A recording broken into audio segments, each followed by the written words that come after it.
It's a beautiful summer day in the Back Bay of Boston as the Red Sox are back home again today. It's Vermont Day from Fenway. And Game 4 of a 4-game series between the Red Sox and the Minnesota Twins. Hi again, everybody. I'm Don Orsillo, as always, joined by Jerry Remy. Welcome to Red Sox baseball. Well, today was to be Josh Beckett's start, but of course he has been moved to Wednesday for the Red Sox, and today Franklin Morales is back in the starting rotation, and when there, he was pretty good, Jerry. He's been excellent, Don, in the starting rotation. As a matter of fact, he's been excellent all year long, whether it be out of the bullpen or as a starter. But let's focus on a starting rotation. He's made 5 starts this year, the 2-1 record, 3.42 ERA, and look at the strikeouts, 31 strikeouts in 26 to the third innings, only 8 walks, and opponents hitting 220.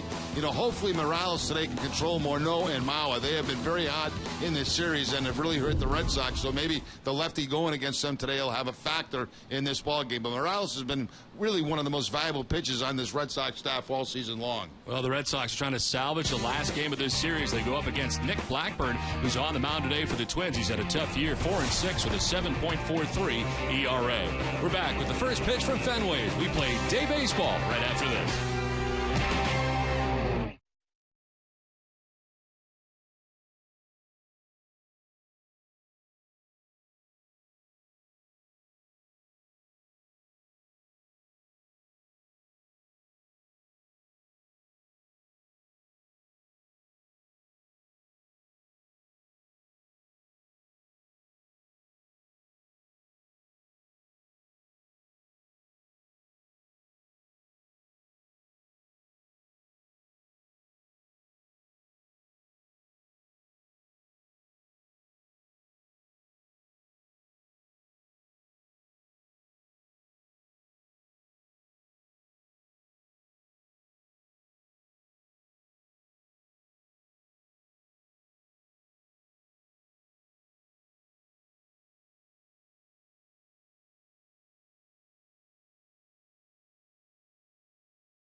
By AT&T, Dunkin' Donuts, New England's website for deals by Toyota.com, and by Southwest Airlines.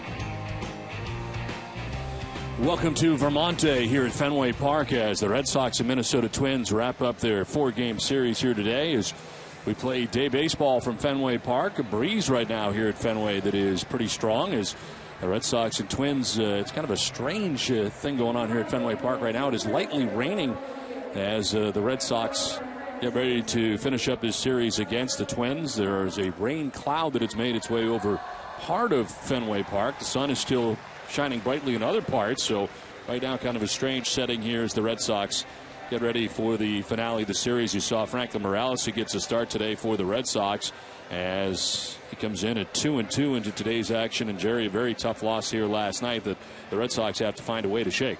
Yeah, it was a tough loss, very tough loss. As a matter of fact, all 3 in this series have been very bad for the Red Sox, but they've got to find a way to bounce back today. And it all starts with the starting pitcher, Franklin Morales, who is back on the mound today, filling in for Josh Beckett. So hopefully he can keep things calm for the Red Sox. The Red Sox take the field, so we will check out the visiting Twins lineup. It's brought to you by Jordan's Furniture.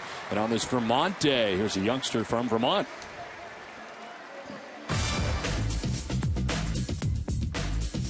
Thanks, Mr. Ursillo. I'm Megan of Essex, Vermont. Leading off for the Twins in center field, Mr. Ben Revere.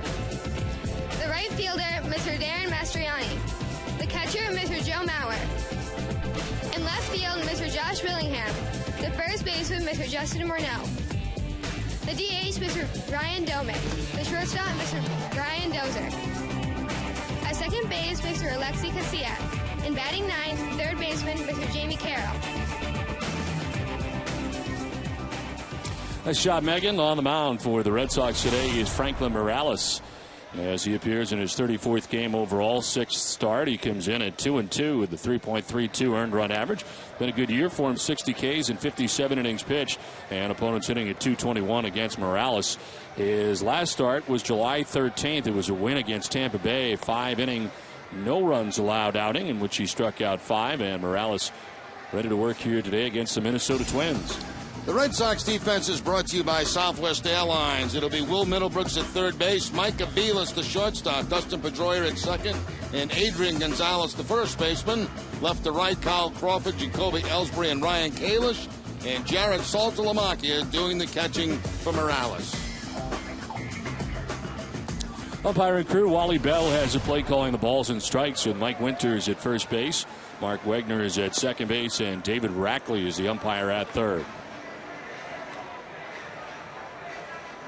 Where available, this telecast can be heard in Spanish by selecting the SAP button on your television remote. Enjoy the game. Buenas tardes, amigos. Well, there's one cloud that is a problem right now, Jerry. It's right there. That's it. Otherwise, we're in good shape right now. It's 88 degrees. Breeze out to center at 11 miles per hour. Partly cloudy is the forecast, and we just had a little bit of precipitation here at Fenway. They took the tarp cover off, which is never a good sign. But at the moment, we're good. Right now, I'm not worried about a thing, Don. We're going to play some baseball. And very soon. You will recall that 2 nights ago, I was wrong. You said that it was going to rain lightly all night, and then we had a 2-hour rain delay. No, not the first time I've been wrong this week. Well, the sun is shining brightly as we start. Ben Revere stands in. He's leading it off today. As Denard Span has the day off, at least to begin the game. Franklin Morales ready, and the first pitch of the ball game is in there for strike one, and we are underway.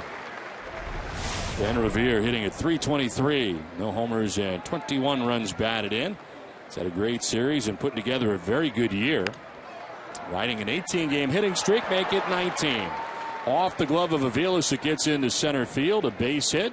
Now a 19-game hitting streak for Ben Revere. Now riding the hot hand, and the hot hand right now is Revere. As Don mentioned, that's 19 straight games now as he takes the Morales fastball and grounds it off the glove of Mike Aviles, the shortstop. And at first base now, 26 steals on the season for Revere. Darren Mastriani batting second today in right field as he shows Bud pulls back and takes strike one. 272, 2 homers and 10 runs batted in.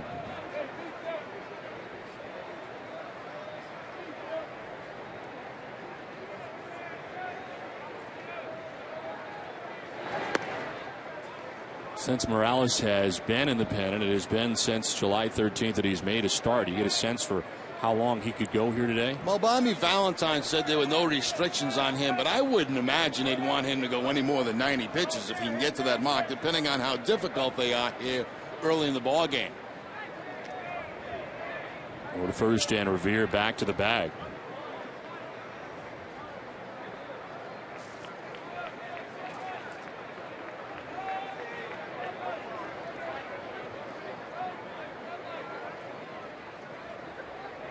Mastriani, 2 home runs, 10 runs batted in on the season. Named off waivers from the Toronto Blue Jays. There goes Revere. The pitch is strike and no throw from Saltalamacchia as Revere steals second base.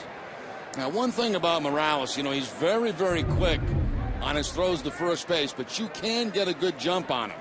And that time, Revere did get a good jump, not even a throw from Saltalamacchia.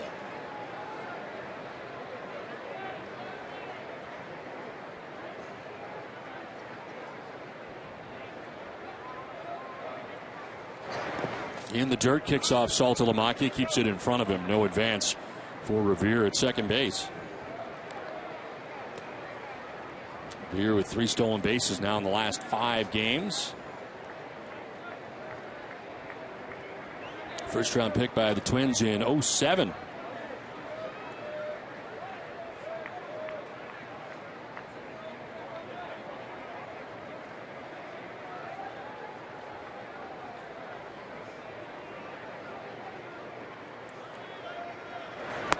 inside, and almost sounded like got a piece of Mastriani, but he does get out of the way.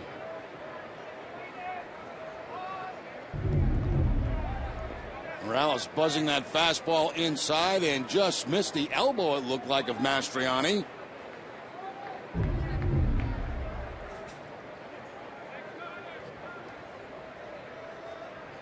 Joe Mauer waits on deck, last night's hero for the Twins.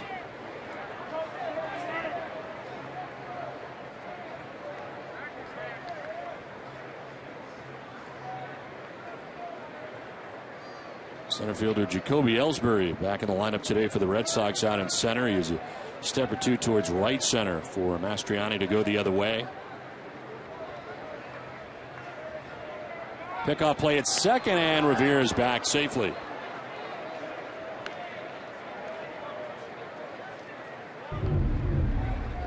Dustin Pedroia playing in very close to that bag. There had to be a sign combination they used here for the pickoff. That's usually the case between a second baseman and the pitcher. And that time Revere gets back in feet first.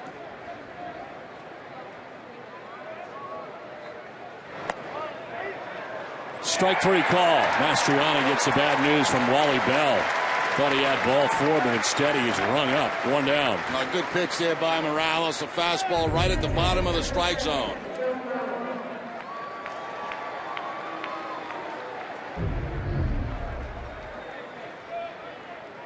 One out runner at second, and Joe Mauer coming up.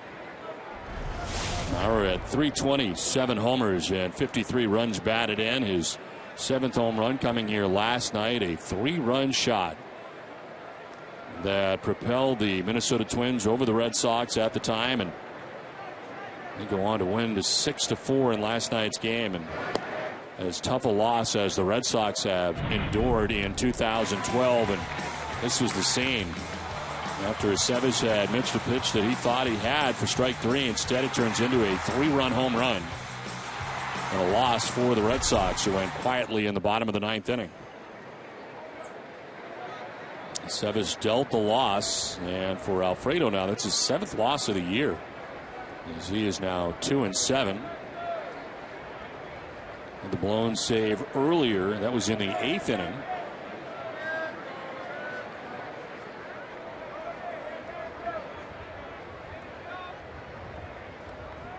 One-0 pitch coming to Mauer. That's a strike. 1-1. Joe Mauer has faced Morales 4 times. He's 1 for 4 against him.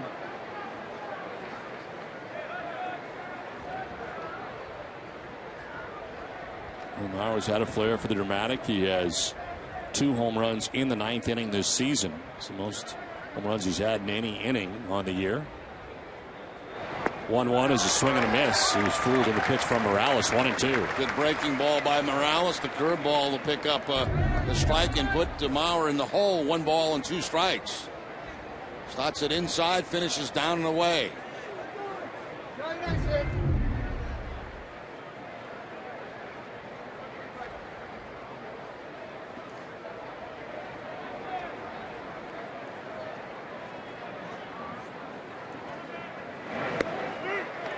Strike 3 call. Back-to-back Ks for Franklin Morales. 2 down. Changeup. Follows the curveball away up with a changeup and just completely freezes Joe Mauer. Beautiful changeup on the outside corner. Mauer knew it. Takes with him the 2nd strikeout for Morales, as Josh Willingham coming up. Willingham, who had last night off till late in the game. As he pinch hit, he hits a .263, 27 homers, 80 runs batted in, and gets a start again in left field. Willingham 0 for 12 so far in the month of August.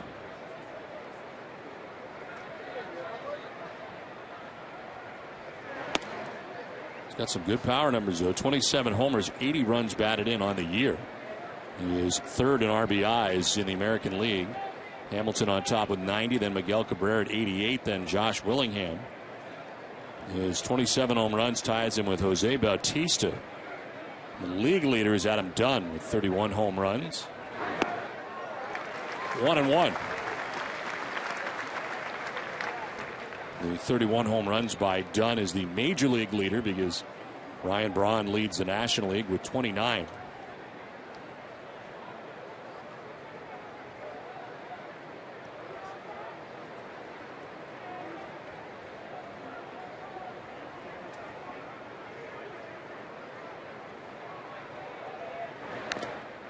Fouled off, and Morales is ahead 1-2.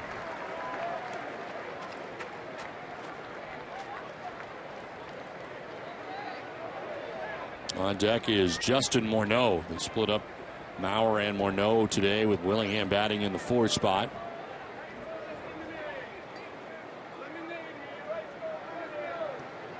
The numbers in the month of July for Willingham, mentioned he's 0 for 12 this month, but had a very good month in 25 games in July. That's away, and it's 2-2.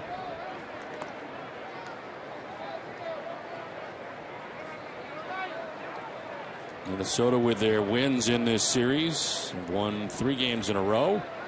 11.5 games back of the White Sox in the American League Central.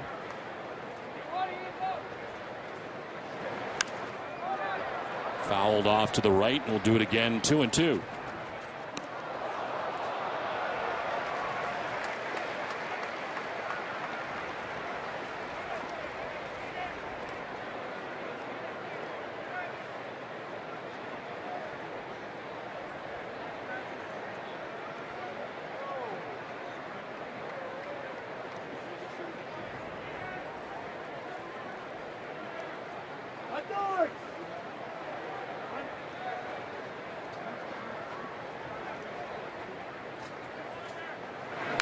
Foul back again. Willingham wasting another pitch, and it's still 2-2.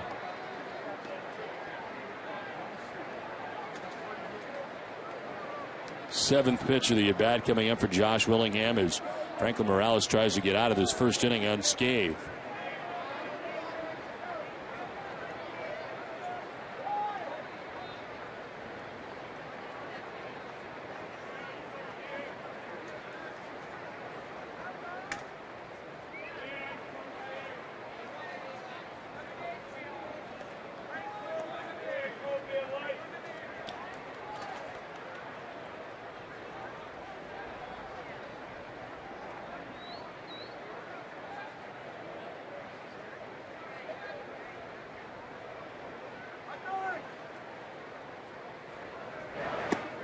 Check swing. Did he go? No, says first base umpire Mike Winters. And a full count out. Morales trying to snap off that breaking ball, and a good call by Winters down at first base. That was no swing.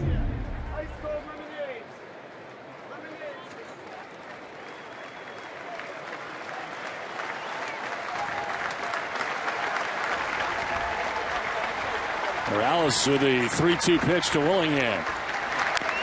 Grounded foul. We'll do it again.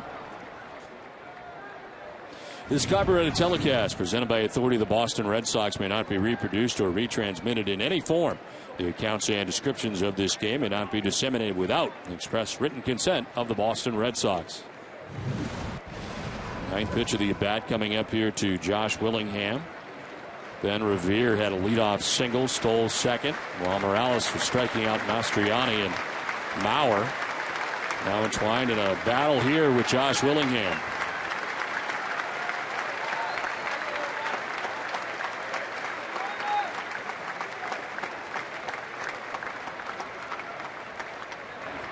Check swing foul again.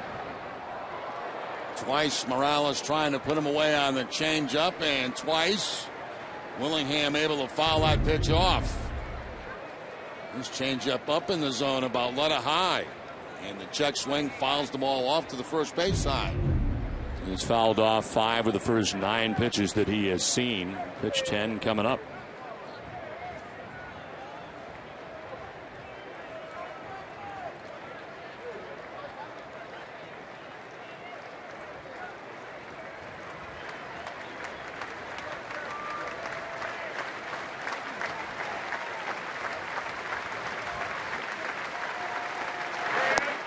Ball 4, and Morales loses him. Quite an at bat for Willingham. First walk given up by Morales. So 2 on and 2 outs, and now he's going to deal with Justin Morneau. One thing Morneau has done in this series is take the ball to the opposite field very well against left-handed pitching. 272, 13 homers, 50 runs batted in.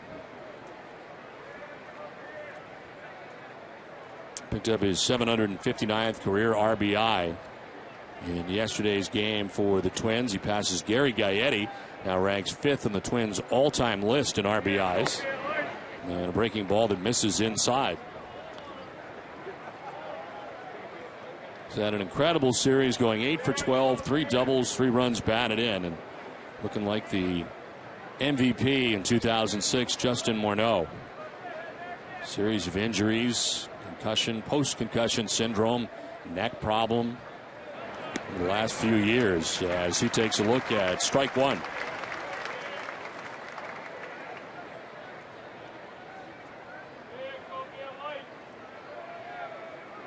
Look at his numbers from that MVP season.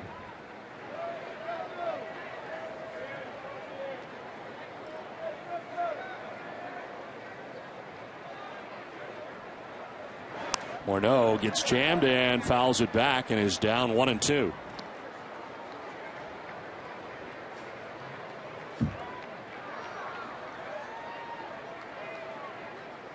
He was 4 for 4 with a walk and 2 doubles, a couple of runs driven in. Part of the game here last night. Lefty's not a problem. All 4 of his hits coming off left-handed pitching. 2 on, 2 down, and a 1-2. Chop to first base. Gonzalez has got the high hop. He'll take it to the bag to end the inning. So Morales leaves 2 on as the Red Sox are coming up.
So we head to the bottom of the first inning, as on the mound today for the Minnesota Twins is Nick Blackburn. In his 17th start, it has not gone well. He's 4-6, 7.43 earned run average, 82 1/3 innings, 35 Ks with 24 walks. And look at the hits per innings, as last time out, no decision. 8 innings, he did pitch well, giving up only 2 runs against the division-leading White Sox in the AL Central. And it's the longest outing of the season last time out. Jacoby Ellsbury back in the starting lineup today as he takes strike one. Jacoby at .259 with a home run, 6 runs batted in. His absence from the starting lineup last night was precautionary And he did come into the game defensively in center field late in last night's contest.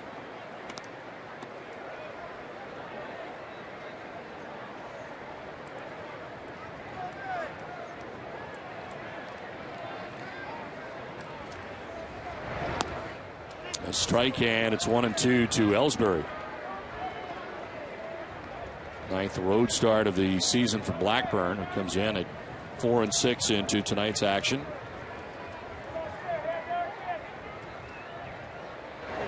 This one fouled off. He is 2-2 in his career against the Red Sox with a 4.17 earned run average. I think the breakdown for him: home games to road games during the course of his career, and very much enjoys being at home, whether it be the Metrodome or Target Field.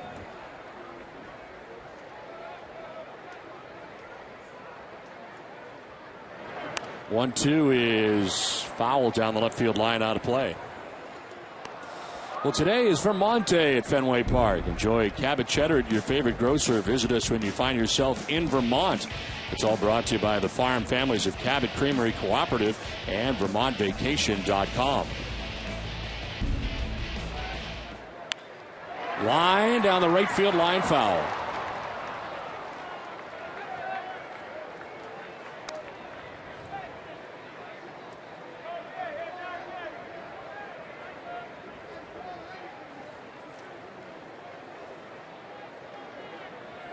Ellsbury with hits in 5 of his last 6 games with a plate appearance.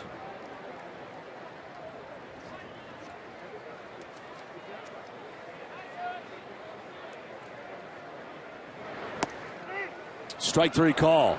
Ellsbury strikes out, first out of the inning. Well, today is Vermonte here at Fenway Park. The Red Sox starting lineup is brought to you by your New England Chevy dealers. Here's the Red Sox starting lineup.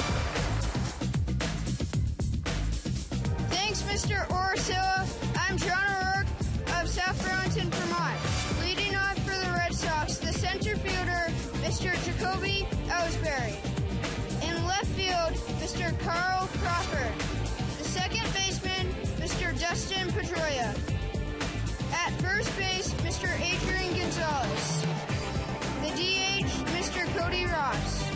The catcher, Mr. Jared Saltalamacchia. At third base, Mr. Will Middlebrooks. The right fielder, Mr. Ryan Kalish. And batting ninth at shortstop, Mr. Mike Aviles. Nice job as Carl Crawford lines one into center field, and Carl's aboard to begin things here in the first inning, as John did a great job of giving us the lineups. Crawford has really played well lately, Jerry, and starting to come around at the plate. Certainly has, and this pitch looked to be away from him on the outside part of the plate. He gets to it and hooks it back up the middle of center field for the base hit. So Crawford, who was in his career had only been 1 for 14 against Blackburn, picks up the base hit here with 1 out in the first inning. Dustin Pedroia hitting at .262 on the year. Check on first, and Crawford back to the bag. Showing a lot of stirrup today as Carl Crawford got the hands a little bit higher than normal.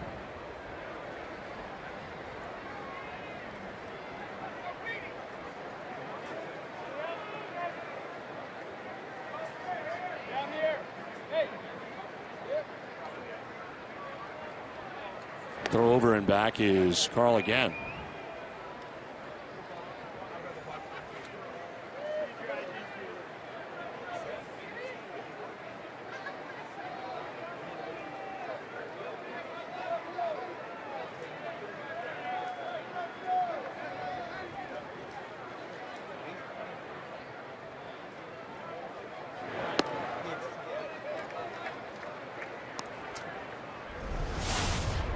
.262, 9 homers, 39 runs batted in for Pedroia.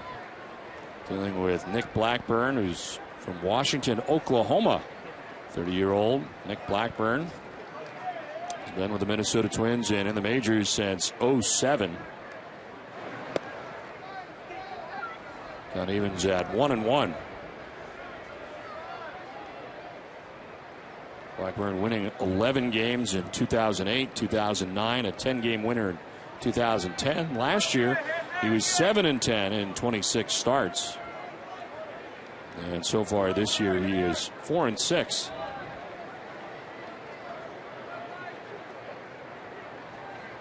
There goes Crawford. Pitch outside. Throw from Mauer is not going to be in time. Casilla having to dive to make that grab on the throw from Mauer. And Crawford pitched a great pitch to go on. It was a breaking ball, something off speed. Pretty good jump at first base. Just outruns the throw. Nice play by the shortstop, Dozier. Actually, that was Casilla, the second baseman, to get out of the way of Crawford, who was coming into second base.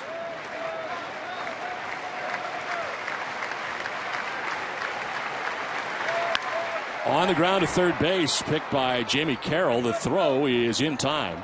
No advance for Crawford, and now 2 outs here in the first inning.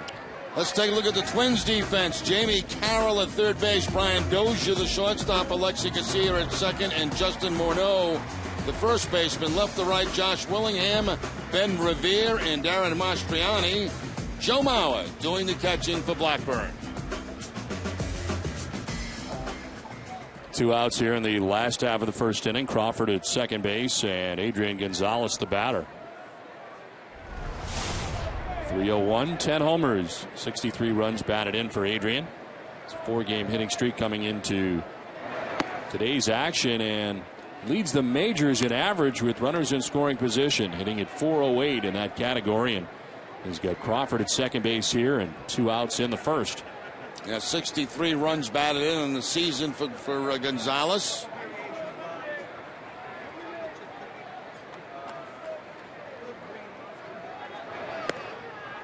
On the outside corner, 1-1.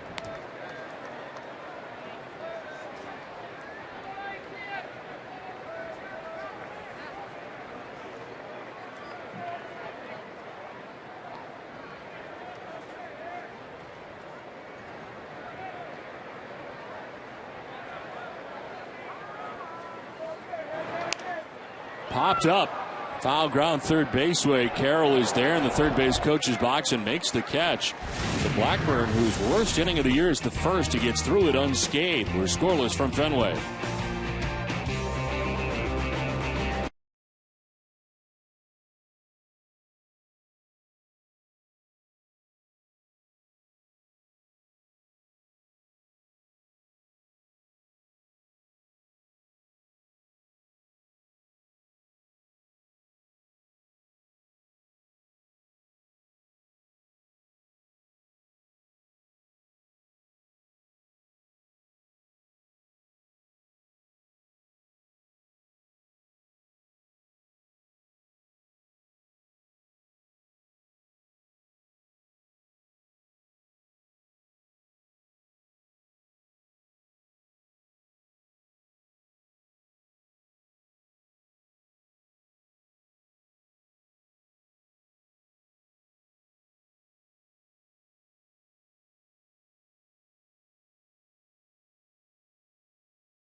Saturday, August 18th at Futures at Fenway, presented by Xfinity.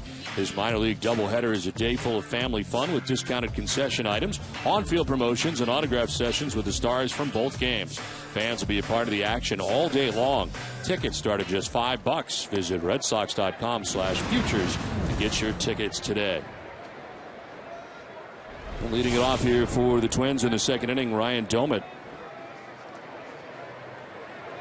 Domit, the DH. She looks at a strike over the inside corner. Domit, Dozier, and Casilla. 6, 7, and 8 for Minnesota here in the second inning. Franklin Morales had to throw 26 first inning pitches.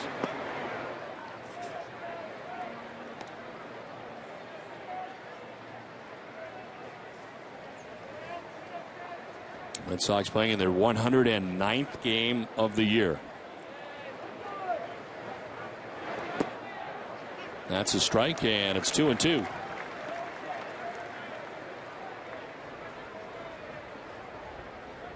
Last night, as tough a loss as we have seen this season here at Fenway Park. And the Red Sox trying to bounce back less than 24 hours later.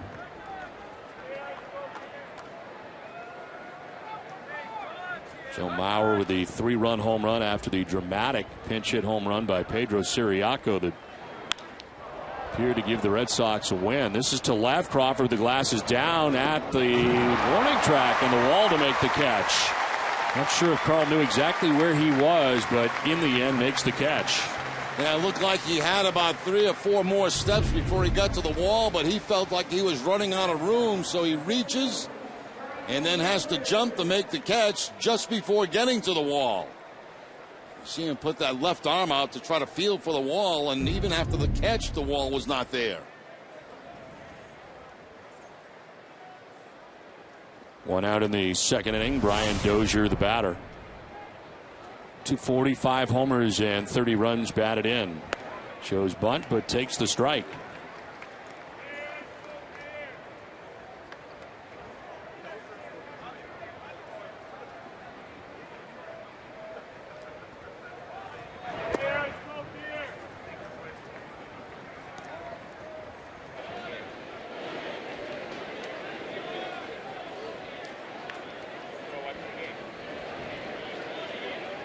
On the right field roof deck, as this one is fouled off the third base side of the mound. Morales takes his time and throws to first base, gets Dozier for out number 2. Well, the play of the week is brought to you by Taco Bell. Think outside the bun. Last night with the game tied at 2 in the 8th. Pitch hitter Pedro Siriaco lined the second pitch from Glenn Perkins into the monster seats to give the Red Sox a lead. Siriaco's first home run in the majors, earning him a curtain call from the Fenway fans. The play of the week is brought to you by Taco Bell. Fortunately, the happy ending did not occur afterwards, as the Red Sox, of course, dropping the game, and Joe Mauer with the 3-run home run.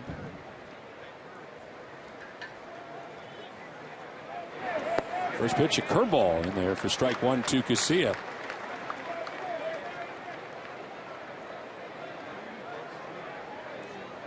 Three in a row retired by Morales.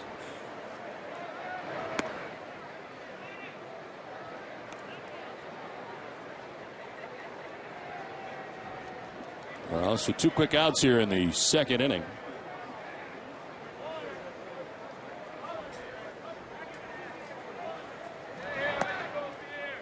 Rising fastball misses.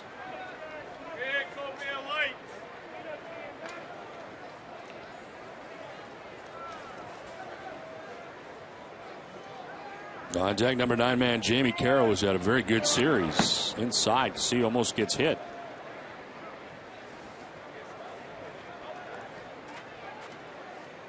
Morales coming down and in with the fastball, and Casilla has to get that back foot, the right foot, out of the way, or get hit. That's the options.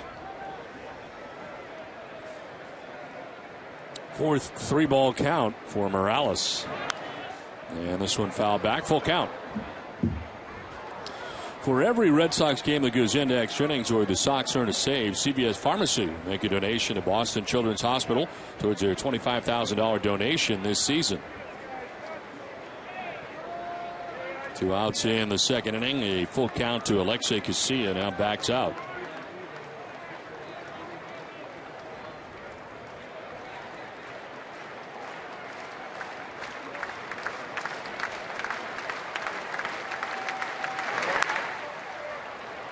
Popped up left side as drifting is Aviles by the stands, and he won't have a play. Drifts into the crowd. Aviles running as far as he could. Will Middlebrooks alongside.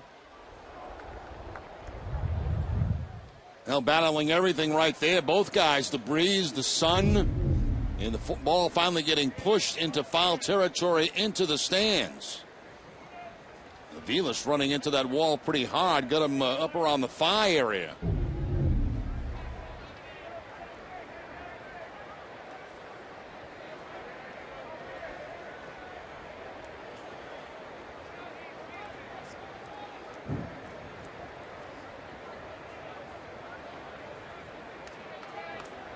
.41 pitches in an inning and 2/3 now for Morales.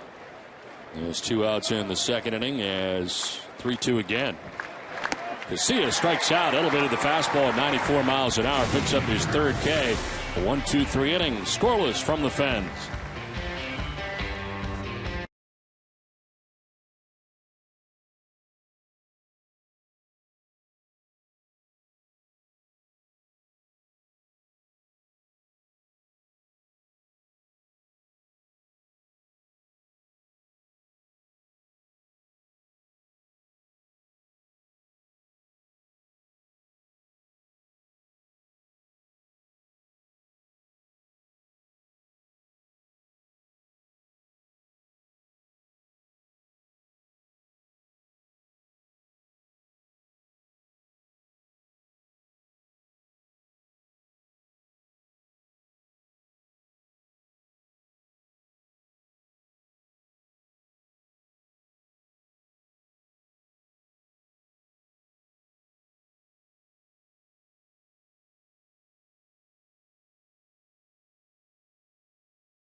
In part by Eastern Bank, the official bank of the Red Sox television network. Tradition, history, and a commitment to everyone on our team. These are just a few of the things Eastern Bank is made of. Find out more at easternbank.com. Second inning back at Fenway, Cody Ross leading it off and taking strike one over the outside corner. Ross in the DH spot today for the Red Sox. Ross, Saltalamacchia, then Middlebrooks anticipated here in the second inning.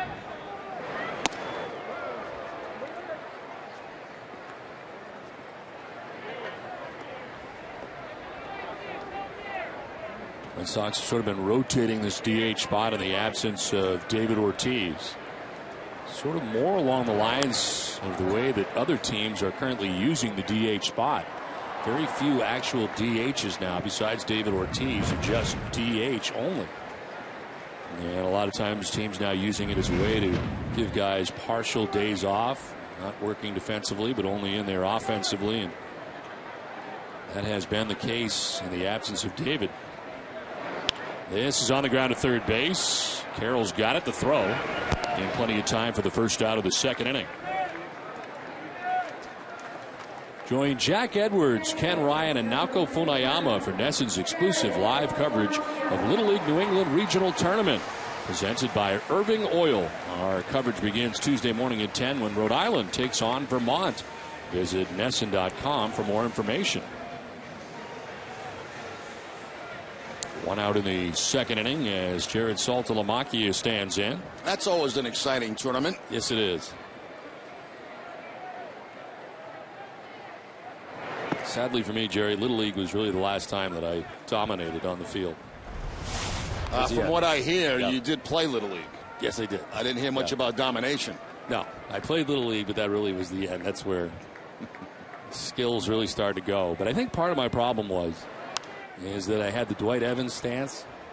And it worked for Dwight Evans really, really well. But if you're in Little League, it's not a great stance. Well, there's a lot of moving parts to that. And it takes perfection to be able to pull that off. And you just can't, jump in the box without any help. And plus, I was doing it wrong, as it turned out. Dwight showed me all the wrong things I was doing. This is lying down the right field line, foul. So I was doing a fake Dwight Evans batting stance. Now, you made the right career decision. I mean, you did. Intern for Joe Castiglione, ended up here. I mean, you made the right move. Worked out all right, but thank you to Dunkin' Donuts again for the coffee. Iced coffee today. This is a first.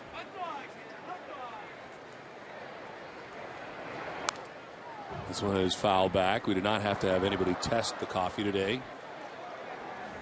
Feel confident that no one's trying to poison me today. How do you know that? I don't. But I think the person who was going to poison me yesterday is not working today, so I feel better. Yeah, but he's not the only enemy that you have. Outside, and it's 2-2.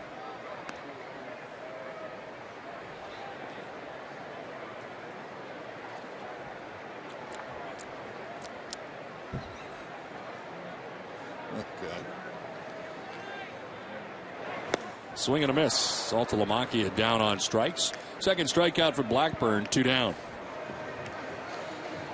Blackburn going down and in with the fastball to pick up the strikeout against Saltalamacchia. Usually that's a pretty good pitch for a left-handed hit, but that time no contact by Salty.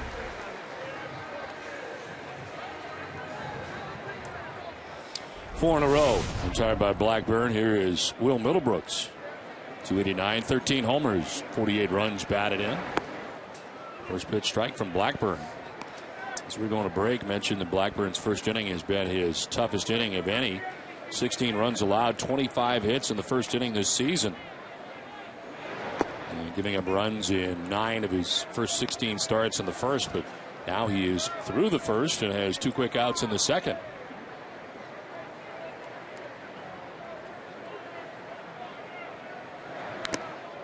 This one gets a piece of the home plate umpire, Wally Bell.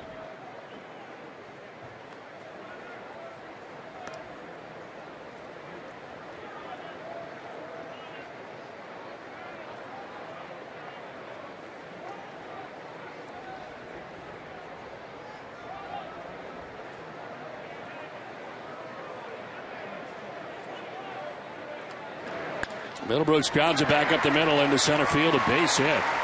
Red Sox get their second hit of the afternoon.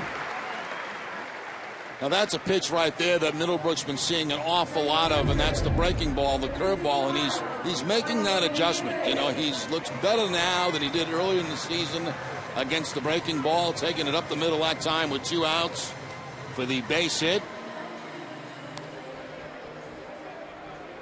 Of course, Will getting the night off last night, getting a night of rest, back in there today. 2-out base runner as Ryan Kalish stands in, getting the start in right field today, a 206 average. No homers and 5 runs batted in. And a first pitch strike from Blackburn.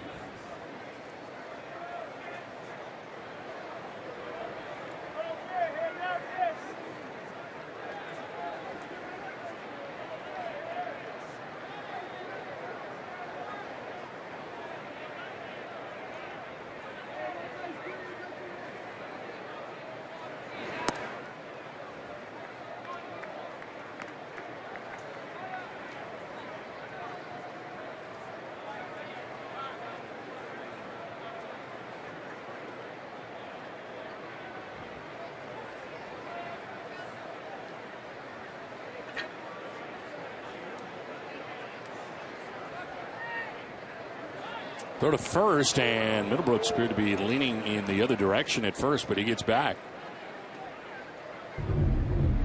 That top part of his body looked like he was going to take a step toward second base and then quickly had to dive back to first base.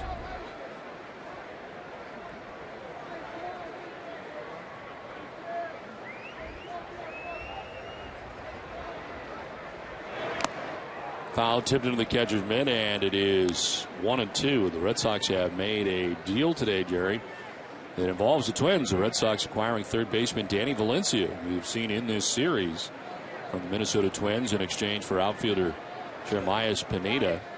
Valencia has been optioned to AAA Pawtucket. So the Red Sox acquire Valencia in this series against the Twins, and he will be sent to the Paw Sox. Valencia is 27 years old. Runner goes, pitch misses, no throw from Mauer. Stolen base for Will Middlebrooks. Second steal of the afternoon for the Red Sox. Crawford had one back in the first, now Middlebrooks. And not even a throw from Joe Mauer in the second base, so the Red Sox feel they can get a good jump against Blackburn, and so far they've been running.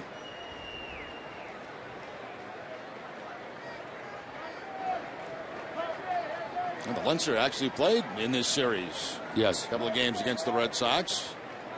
Parts of 3 years with the Twins, as there is strike three. We'll talk more about it when we come back. Kalish strikes out. We're scoreless through 2.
When the Sox score, you can score. Just watch the game at your favorite bar or restaurant that has a Budweiser Draft Rally Tap.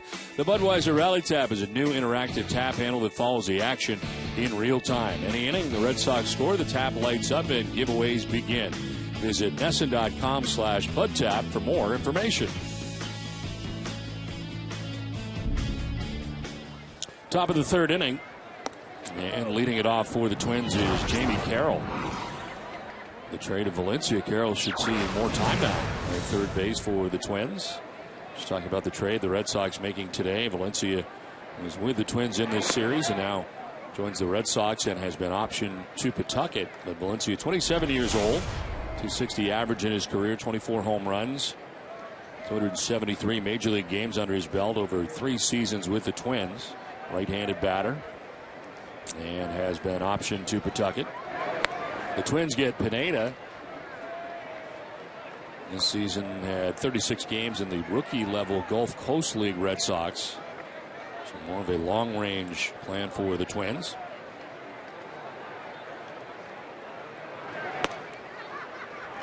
Strike one, 3-1.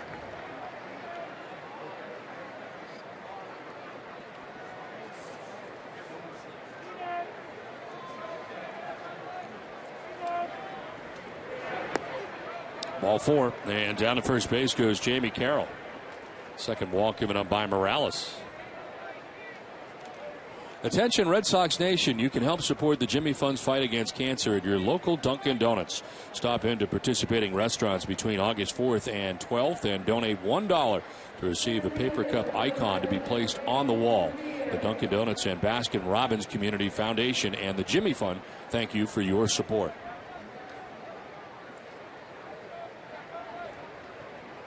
St. Albans, Vermont. On Vermonte here from Fenway Park. All kinds of folks from Vermont who are here today. Understand you're going to have an interview coming up with a high-ranking official from Vermont. Yes, Steve Cook will be heard from a little bit later. He talks a little bit about the fun things you can do in Vermont, especially during the summer. Great place to go on vacation, especially if you have small children. And you obviously will be not paying for any more vacations in Vermont, from what I understand. That's not true. I bet on that. Throw to first and almost. Always a chance when Morales is on the mound, and Carroll just got to look at Franklin's terrific move. You see him just freeze right there on the move of Morales, and that's what he does with most base runners. He'll just freeze them out there, and then all of a sudden they got to really scramble to get back. 3 pickoffs this season. Sliced foul off to the left, out of play.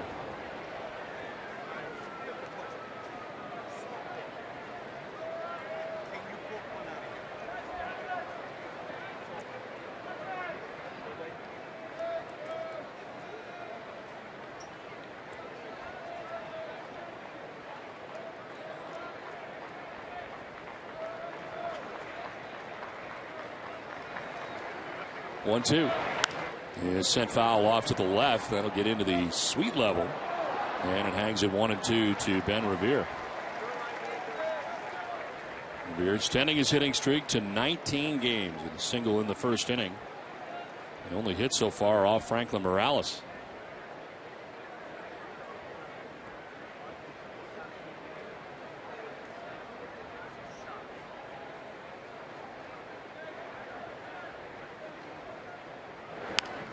Chopper right side. Pedroia will go to second. No chance of getting Revere as get good speed at first.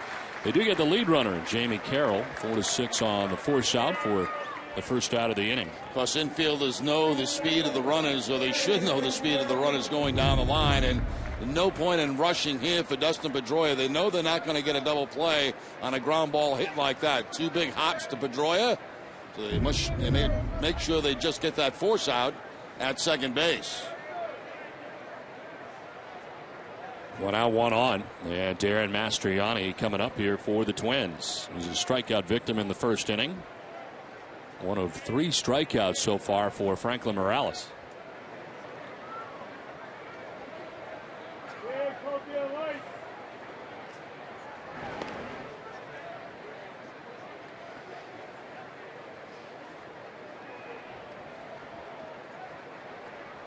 Well, things don't get any easier for the Red Sox after this series with the Twins. They will welcome the Texas Rangers in town tomorrow for the first of a 3-game series. Rangers are atop the American League West, a 5.5 game lead over the Oakland A's, who slid into second place. Past the Angels for the moment, just a half game between the A's and Athletics and Angels. This is to center field and will get down for a base hit. Revere stops at second as Mastriani has got a base hit, and Minnesota has runners at first and second with 1 out. High changeup that time from Morales, got a lot of the plate and up about belt high, and Mastriani takes it into center field for the base hit. That pitch count already up to 53 for Morales, and we're only in the 3rd inning. And we're talking about wondering about where it would be in this spot start here today for Franklin Morales and Josh Beckett's spot. Beckett will make the start on Wednesday, game 3 of the series against the Texas Rangers. Jerry, if the season ended today, both the Angels and A's would be in the playoffs. They'd be the wild card teams. Wild card teams. Both from the West. Oakland A's with 13 walk-off wins this year. They have done it in dramatic fashion. Outside for ball one. Daisuke Matsuzaka pitching for the Pawtucket Red Sox today. And out in the last 3 innings, gives up 5 hits, 4 runs, only 1 was earned. Error made by Jose Iglesias in that game. 75 pitches, 49 for strikes. Yeah, 75 pitches in 3 innings for Daisuke, not very good. Also hit a batter. Bobby Valentine was hopeful that he was going to have a good outing today and really go after it. And based on those numbers, that is not the results they were looking for.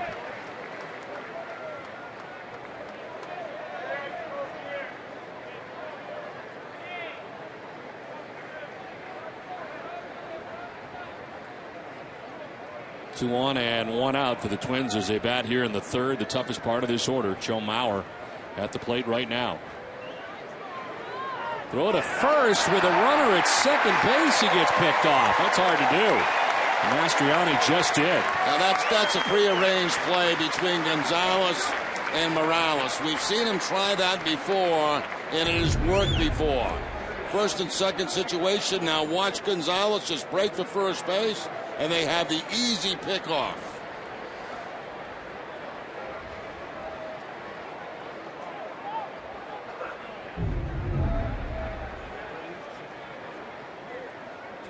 So Revere at second base, 2 down in the inning, and a bluff off the backside for Morales.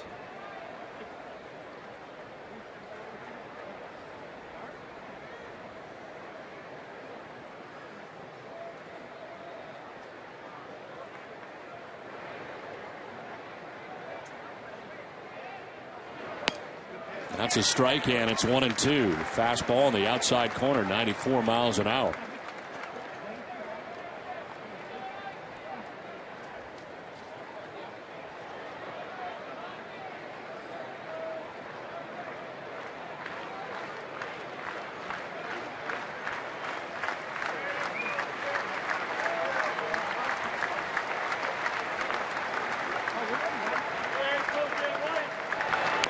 Mauer rolls it over softly down the first baseline. Morales will apply the tag on the way by for out number 3. 2.5 in the books from Fenway, no score.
Today is Vermont Day at Fenway Park, and before the game I had the chance to catch up with Steve Cook, the Deputy Commissioner of the Vermont Department of Tourism and Marketing, about the Granite State.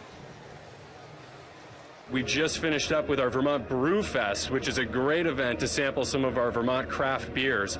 We also have a great cheese festival in Vermont, where our friends from Cabot Cooperative, who produce some of the world's best cheddar, go and display and taste some cheeses. There's some fantastic events. The really great thing about it is there's stuff for everyone, with young kids or young adults or adults like us. Well, you got a lot of stuff to do in Vermont. And it is not the Granite State, Jerry. It is the Green Mountain State. Granite State is, of course, New Hampshire. Somebody brought us some nice maple syrup prior to the ball game today. And they also sent us a basket of stuff, Jerry, which is terrific. We thank them very much. Got a little bit of everything that Vermont has to offer. Yeah, we know where that's going. Maple syrup. Maple syrup. It's got some cheeses in there. Some Cabot cheeses. Also some stuff that... They always come bearing gifts. They do. We love the people of Vermont, and we like gifts. Where do you think that's going, Jerry? I think it's going right to your house. The 1-2 pitch is chopped up the middle into center field. Mike Aviles with a base hit to begin things here in the last half of the third.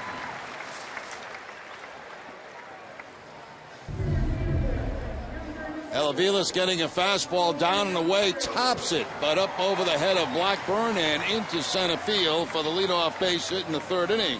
First time the Red Sox have had the leadoff man on in this game today. The key matchup brought to you by New England Acura dealers. Updated numbers for Aviles, 7 for 12 now against Nick Blackburn.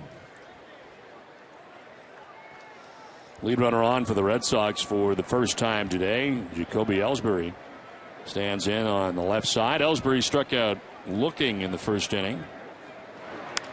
Now sends one down the left field line. Slicing as Willingham won't get there. It's off the wall. Heading for third base is Aviles. He'll get there. It's a double for Jacoby Ellsbury, and it's second and third with nobody out. And a good start to the bottom of the third inning for the Red Sox. Now Jacoby struck out on a fastball in his first at bat. He's not waiting around this time. First pitch. Fastball and takes it to the opposite field off the left field wall.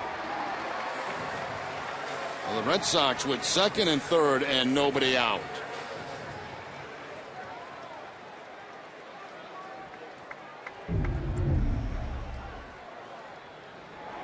Carl Crawford, who already has a hit today, singled in the first, stole a base. Chance to do some damage here in the third inning.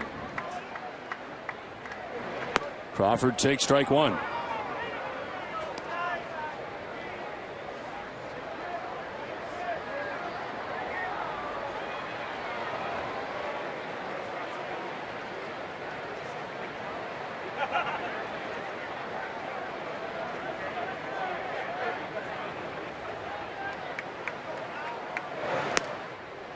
Over the inside corner, and it's 0-2. Crawford didn't think so.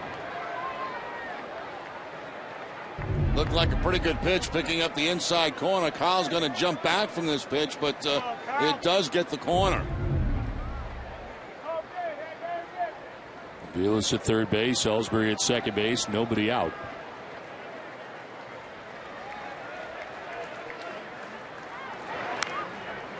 Under foul, and it hangs at 0-2.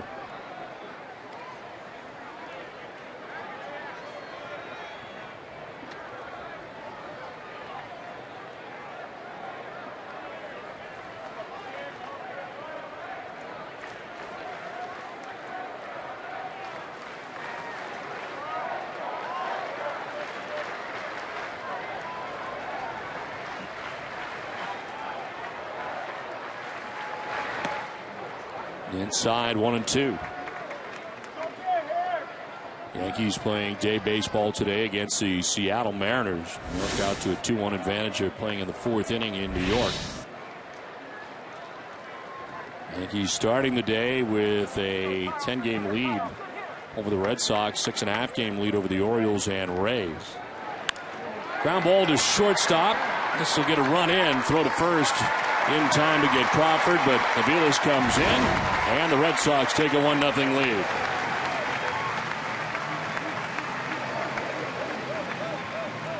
After a number of pitches inside, they try to go away from Crawford, but he reaches out and makes contact. And by making contact with the infield back, the Red Sox able to score a run.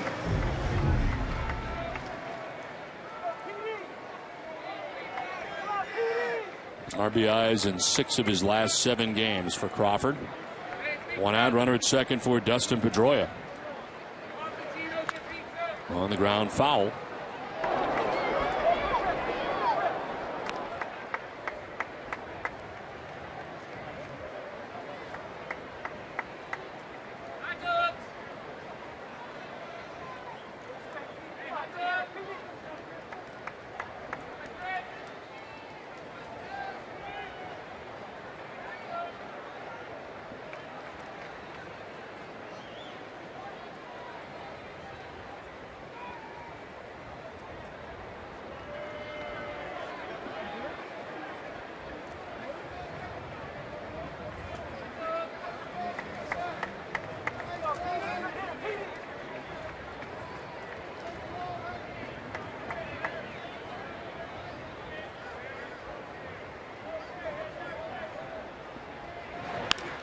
To right field and a base hit.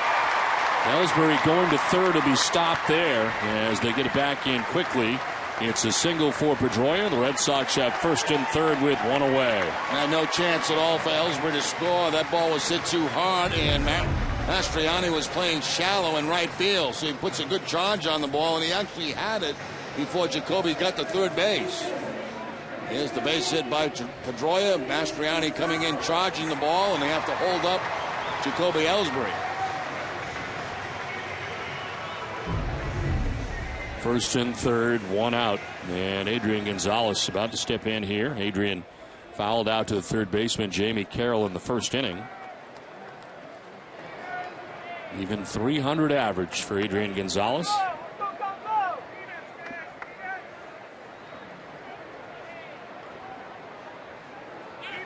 Pedroia takes off at first as Gonzalez fouls it off to the left out of play. Well, tonight at 10, join Jamison Coyle for Nesson Daily, presented by Sun Life Financial. We'll have an update on the American League East and wild card races. Jeff Howe and Shalise Manza-Young report from Patriots camp, plus a recap from day 9 of the London Olympics. All this and much more on Nesson Daily tonight at 10, only on Nesson. Once again, the Red Sox trying to steal a base. They know they can run on Blackburn. It was a great jump at first base by Pedroia, but fouled off by Gonzalez.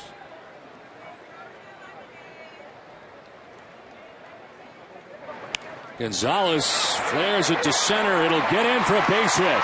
From third comes Ellsbury, and the Red Sox take a 2-0 lead.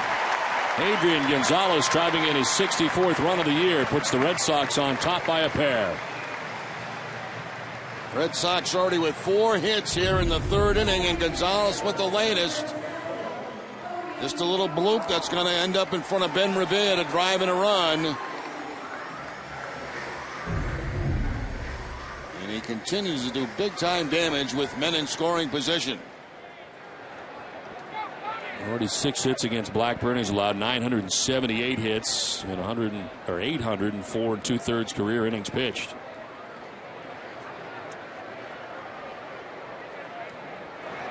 Cody Ross gets a pitch up and in. Grounded out to third base, first time up.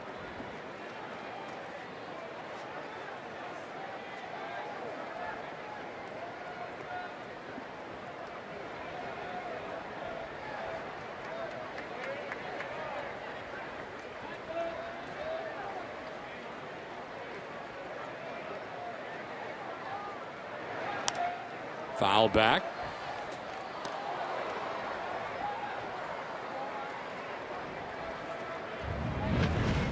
See all the hits against Blackburn over the years in his career, and the opponent batting average .301 against Blackburn.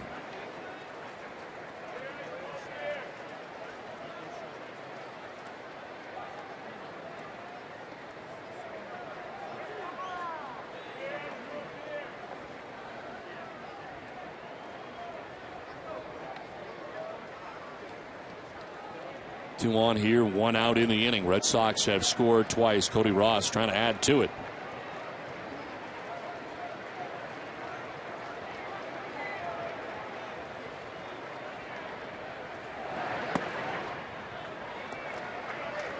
Two and 1.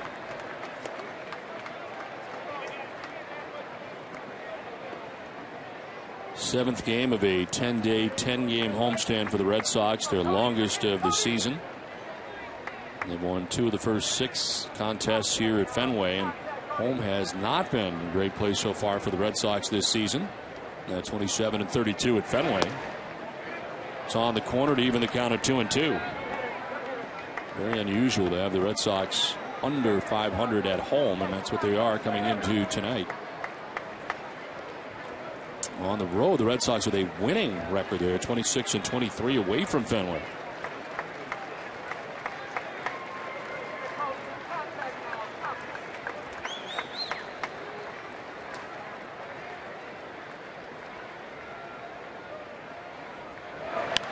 Ross pops it up. Third base way, Jamie Carroll makes the catch in short left field for the second out of the inning. And Ross is retired. Well, coming soon, it's Radio BDC. Tune in to Boston.com streaming radio to hear the latest alternative music and get the inside scoop on the events in and around Boston.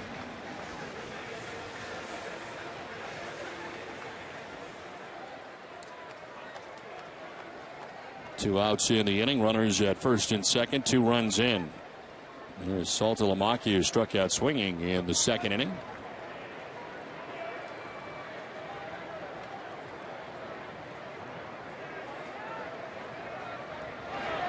In the dirt, nicely picked on the backhand by Joe Mauer. Yeah, that play was made like a first baseman digging a ball out of the dirt at first base. Mauer going to his right. The breaking ball and backhands it.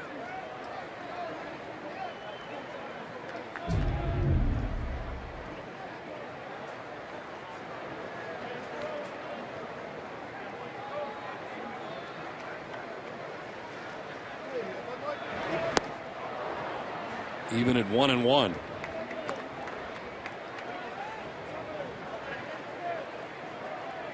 Strikeouts have been a problem lately for Jared Saltalamacchia, who struck out 32 of his last 63 at-bats.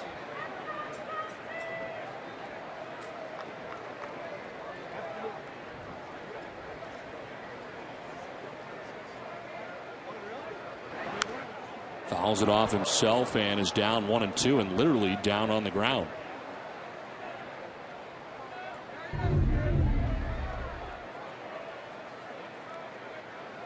Looks like it got Saltalamacchia on the knee. And that drops him immediately at home plate.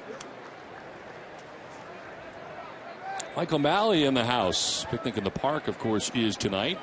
He's been the MC for Picnic in the Park for a long time now.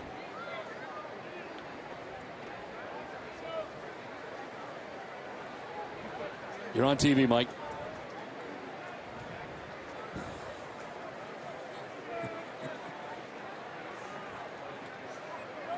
We've had him on several times, and if the Red Sox are losing, he leaves in the middle of interviews. Yes. If things start going bad, he just walks away. Feels he is part of the bad karma that takes place at times.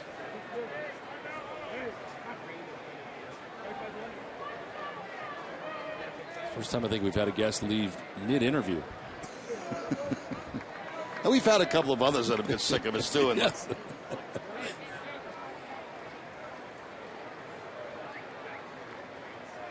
1-2. Here's outside. 2-2.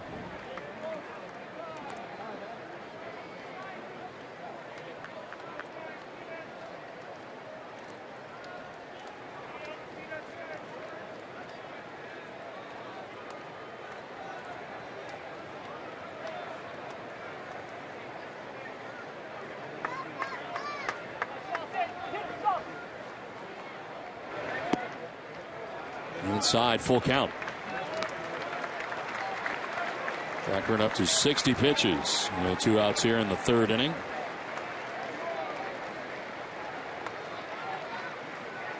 Gardner has to be happy with the way things have gone to begin this series. The Twins coming in, winning the first 3 games of the series.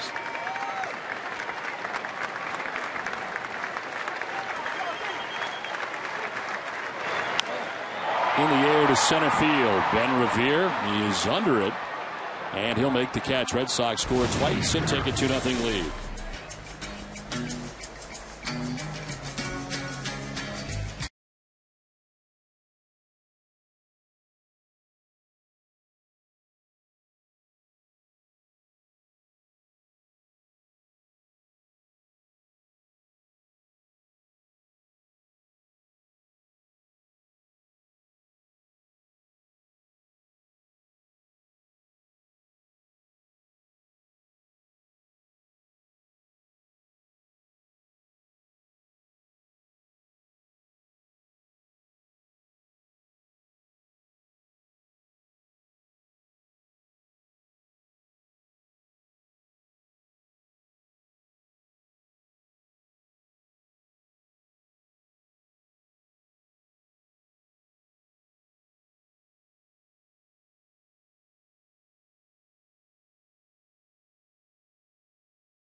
friend Tim before the game, and now he's in the Nesson suite with his family, showing off a large check, $50,000, a generous gift from Hess to the Jimmy Fund as part of their home run campaign. With this year's donation, Hess has given more than $250,000 to the Jimmy Fund through the Hess home run campaign since its launch in 2008.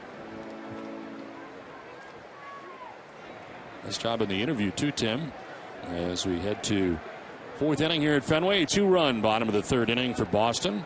Josh Willingham leading it off for Minnesota. Willingham, Morneau, and Domet expected here in the inning. There's ball one. Pitch count is a concern for Morales as he works here in the fourth inning. Willingham walked in the first, one of 2 walks allowed by Morales in his outing.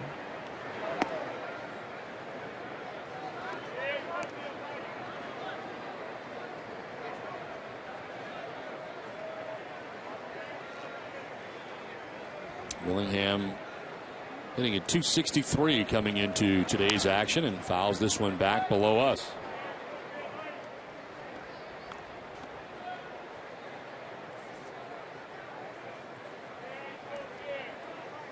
RBIs for Crawford and Gonzalez in the bottom of the third inning has given the Red Sox a 2-0 advantage as Justin Morneau waits on deck.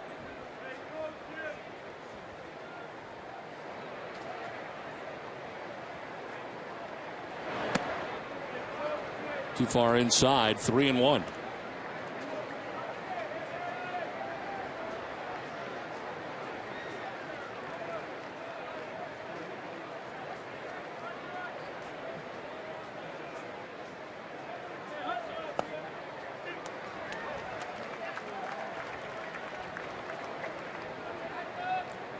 Fifth full count of the day for Franklin Morales.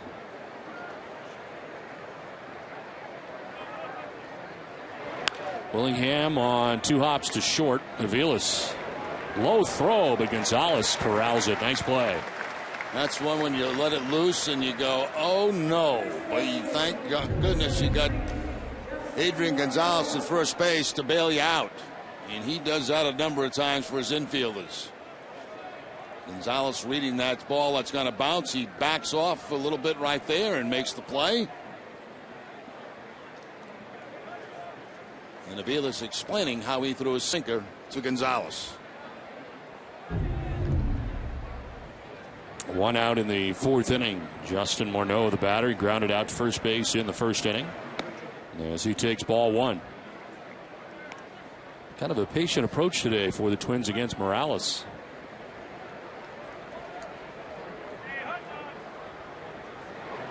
Morneau grounds one right side. Pedroia's got it.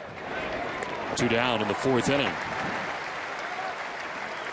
Well, tomorrow at 5:30, tune in for Red Sox Monster Monday, presented by Bob Stores with Dale Arnold and Peter Gammons.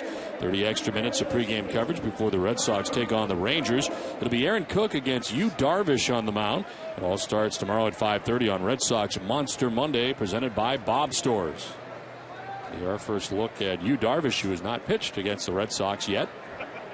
All the games the Red Sox and Rangers have played, we've not seen Yu Darvish yet, and we will tomorrow.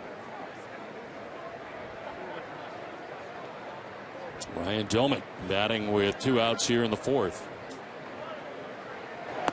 And swing and a miss at a high fastball.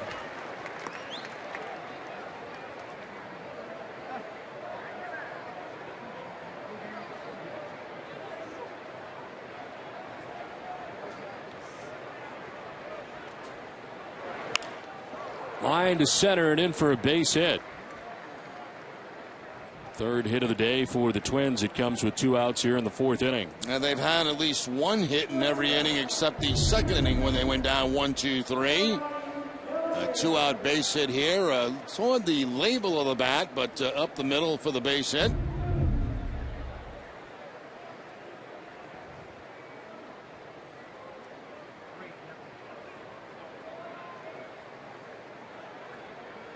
And Brian Dozier, who grounded back to the mound in the second inning, 0 for 1. Takes ball. No, looks like a strike over the inside corner. Jumped the gun on Wally Bell.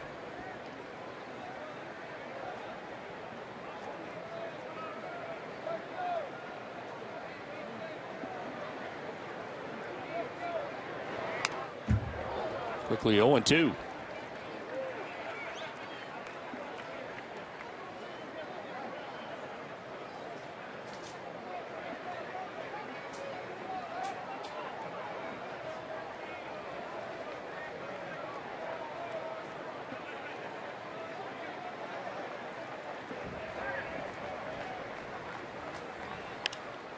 Popped up. Bayless and Pedroia. Pedroia will make the catch. That ends the fourth inning. We're through 3.5. It's 2-0 Red Sox.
Pfizer, proud to be a part of an industry that has helped treat, cure, and eradicate life-threatening diseases. 2-0 Red Sox on top of the Twins. We head to the last half of the fourth inning. Will Middlebrooks leads it off and takes a strike over the outside corner. Middlebrooks singling into center field in the second inning. He stole second base. And followed by Ryan Kalish. Mike Aviles scheduled in the inning is fly ball skied to left center. Ben Revere will make the catch shy of the track for the first out of the inning. How about some trivia? It's time now for today's AT&T trivia question. Question today is, prior to Pedro Ciriaco, who was the last Red Sox to hit his first career home run against the Twins?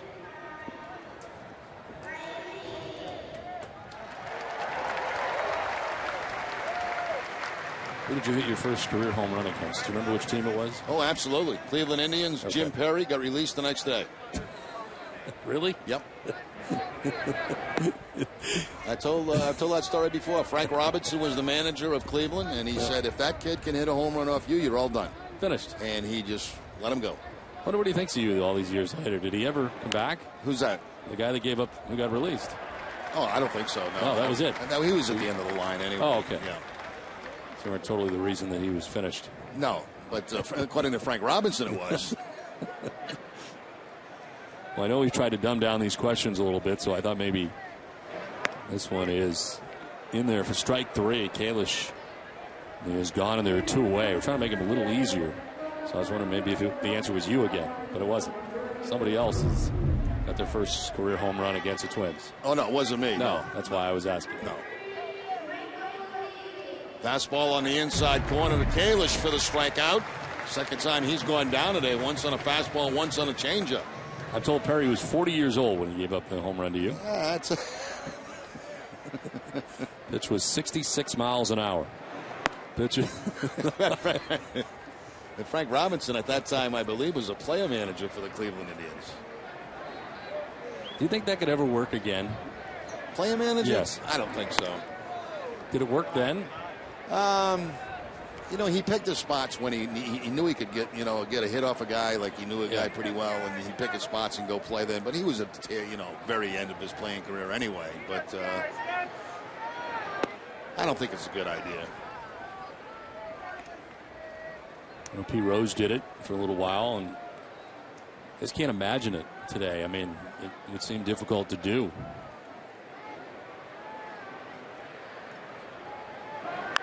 Wheels will pop it up around the mound. They're coming from everywhere. And it's the shortstop. Dozier who takes over, makes the catch. First 1-2-3 inning for Blackburn. It's 2-0 Red Sox at the end of 4.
Red Sox baseball in Nesson is brought to you in part by Eastern Bank, listening, guiding, and being there for kids in need. That's what Eastern Bank and Adrian and Betsy Gonzalez are made of, which is why we've teamed up to support youth mentoring programs throughout Massachusetts. To find out more, go to easternbank.com/Adrian.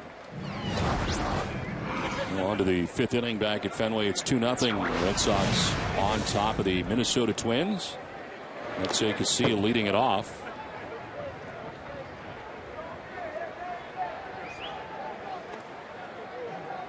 Red Sox getting their runs in the 3rd inning. RBIs for Carl Crawford on his birthday, and Adrian Gonzalez picks up his 64th RBI of the year. Carl Crawford enjoying his 31st birthday. Pitching, no, it's outside. I'm going to stop guessing with Wally Bell. Ball 2, 2-1. Yeah, if you want to be an umpire, Don, you can go to umpire school and carry an indicator with you everywhere you go. A little late, I think, for that.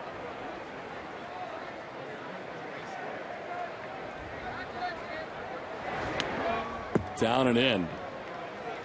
3-1.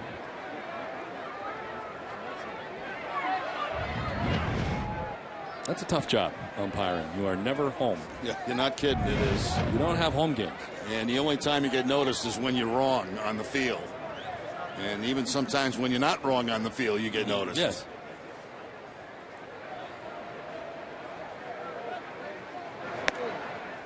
Ball 4 and down to first base. There's Alexei Casilla. It's the 3rd walk given up by Gonzalez. Well, today is Vermont Day at Fenway Park. Enjoy Cabot cheddar at your favorite grocer. Visit us when you find yourself in Vermont. It's all brought to you by the farm families of Cabot Creamery Cooperative and VermontVacation.com. That was little Don. That was little Don fishing when he was small. Here's some facts. Here's some facts. There's the state population, the state capital, Montpelier, Green Mountain State. What do? They got dairy farming, maple syrup, tourism, forest products for the first. They got farming. They got Smuggler's Notch. I found out something interesting today that I did not know. That Smuggler's Notch, to get up there, Jerry, it's like, I mean, you literally got to go up this mountain. I mean, it is very treacherous drive up there in the summer. And I was thinking to myself, how do you do this in the winter? Well, the answer is you don't. It is closed during the winter. You can't get up there. That way you got to go around it to get up to the notch. So the route that is accessible now for those who go up to Smuggler's Notch is great right now. So the route that you and Tom Caron taking up there right now, you cannot use in the wintertime. Inaccessible during like December and January. Even with any other kind of vehicle? Yes, apparently it is closed. And I understand why. I mean, it is literally straight up. Yeah.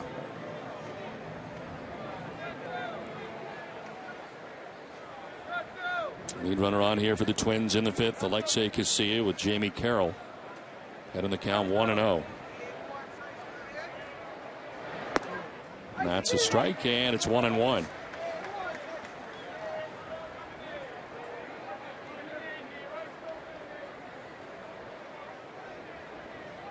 They also have the Ben and Jerry's factory there. Now that I did know. Yes. They've done okay for themselves. Yes. For the first stand back is Casilla.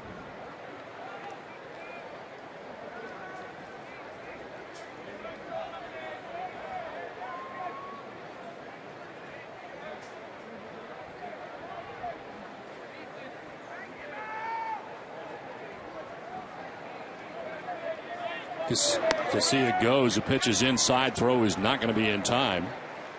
And he steals second base. Second theft of the game for the Minnesota Twins. See, that's what we were talking about a little bit earlier. You know, Morales does have that great pickoff move, but if you can get the jump, you can generally steal the base off him because he's not that quick to home plate. And that right there is the 14th steal of the season for Casilla.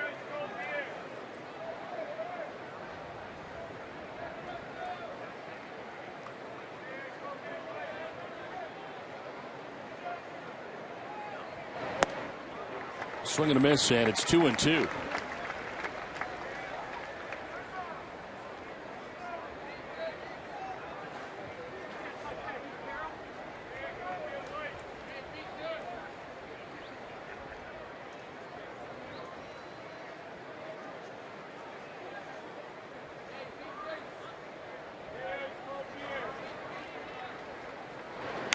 On the ground up the middle, and it'll be picked by Aviles. Off balance throw. Gets it there in time. Nice play by Mike Aviles. By the time he got rid of the ball, he was on the other side of the infield. Boy, it's awfully hard, too, from that position to get anything at all on the baseball going to first base. And Aviles gets enough.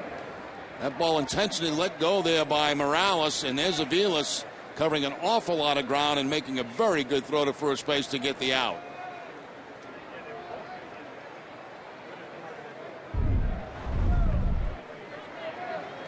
So Casilla moves over to third base with one down in the inning.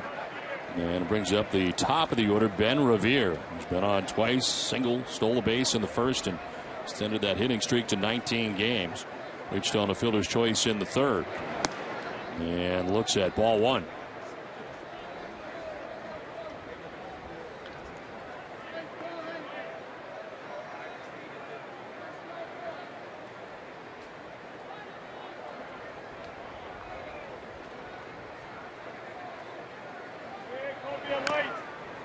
It's jammed inside and fouls it off. 95-mile-an-hour fastball riding in. Tom Gilmette's view. Sounds windy up there, too.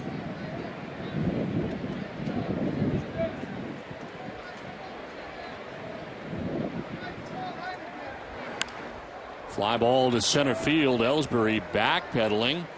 Will make the catch. As tagging at third base is Casilla. He will score without a throw. And the Twins are on the board. They cut the Red Sox lead in half. It's now 2-1 Boston.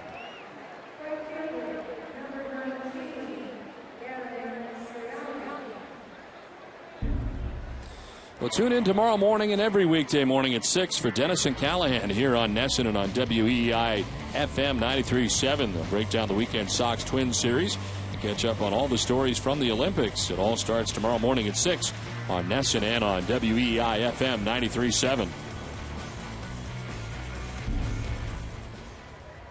2 outs in the inning as Darren Mastriani bats. Run in for Minnesota.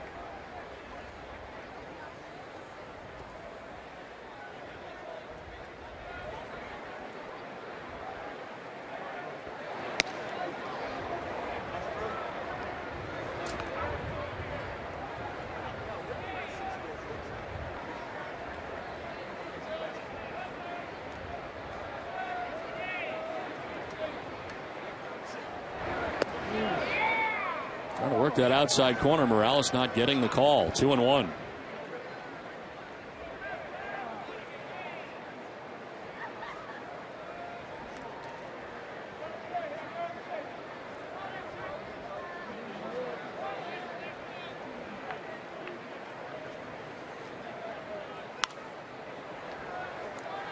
Two and two now. Twins have 3 hits in the game. They get a run this inning without the benefit of a hit. Alexei Casilla walked, stole second, took third on a ground out, and scores on a sac fly from Ben Revere.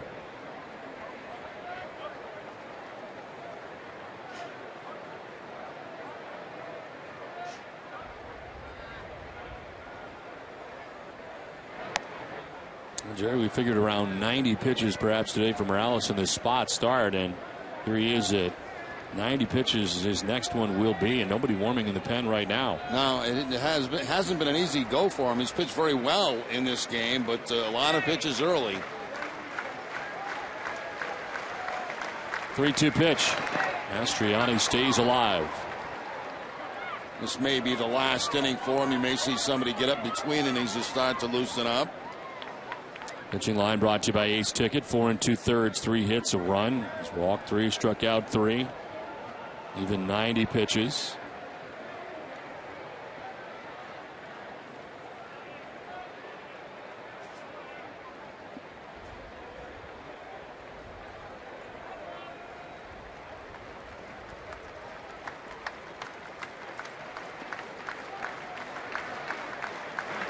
Swing and a miss. Strikes out Mastriani on a high fastball to end the inning. The Twins get a run. It's 2-1 Red Sox halfway through this one.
Whether you're watching the game at the park or at home, Eastern Bank's mobile banking lets you access your account from wherever you are. It's just one more way Eastern Bank is making banking easier. Learn more at easternbank.com. Well, the Red Sox and Minnesota Twins play into the bottom of the 5th inning back here at Fenway, as back to the hill is Nick Blackburn, who gave up the 2 runs in the 3rd inning to the Red Sox. It's a 2-1 advantage now. Minnesota getting a run in the top half of the 5th. Jacoby Ellsbury takes the breaking ball for ball 1.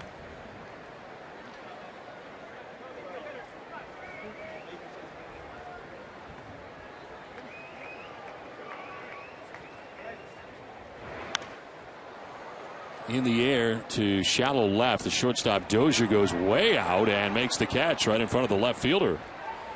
It's time for a game break with Dale Arnold. Dale.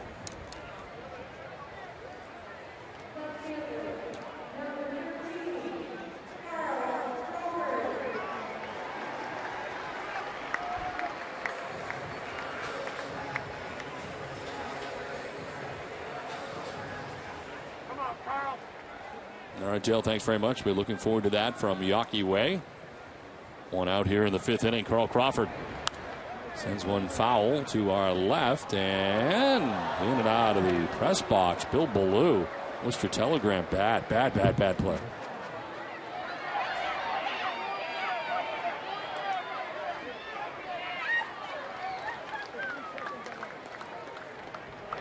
Well, one pitch is a swing and a miss, and it's 0-2.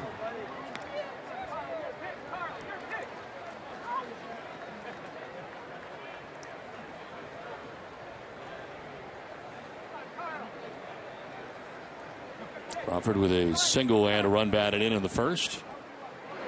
This one is popped up, blooped over by the Twins dugout, landing just in behind it.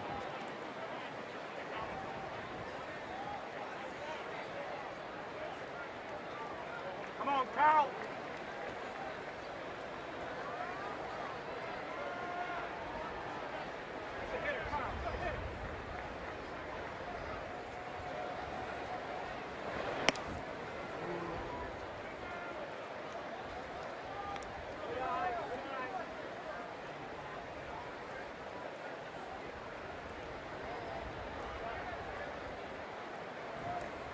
One-two pitch to Crawford. Reaches out and fouls it off to the left again. Still 1-2.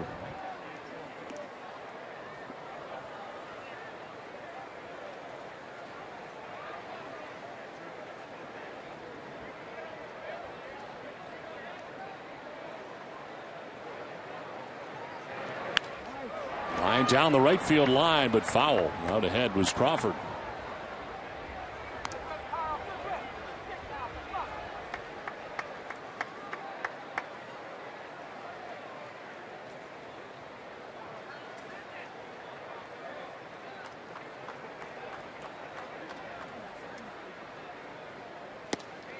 In tight, 2-2. Yankees have a 4-2 lead today over Seattle. They're in the 5th inning in New York after they were stymied by Felix Hernandez in yesterday's action. 2-2, wrap foul over by the Red Sox dugout and into it. Crawford fouling off fastballs, change-ups. Good long at bat for Carl. 9th pitch of the at-bat coming up here for Crawford. Line back where it came from and into center field. Over the shoulder of Nick Blackburn. Crawford on his birthday has got his 2nd hit of the day. And on a changeup again, back-to-back changeups, and this time he takes it right back up the middle. Pretty good pitch outside part of the plate. Was up a little bit in the zone, but Crawford takes it up the middle for the base hit. Stolen base back in the 1st inning. Red Sox have been running. Let's see if he goes again. Here's Dustin Pedroia, 1 for 2. Single his last time up to right field.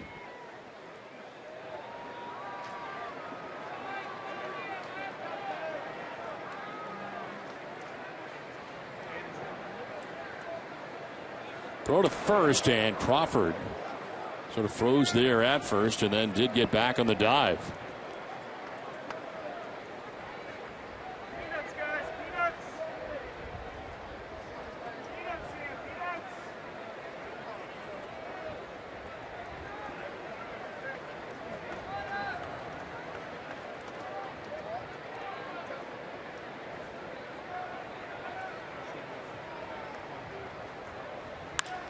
Fly ball to right field. Mastriani makes the catch and fires back in quickly. No advance at first base for Crawford. 2 down in the inning. Well, Tuesday night before our Sox coverage, joined Jamison and Brick with the latest on the NHL labor negotiations on Bruins Summer Face-Off Live. You'll hear from Tuukka Rask and check in with Sean Thornton at his Putts and Punches charity golf tournament.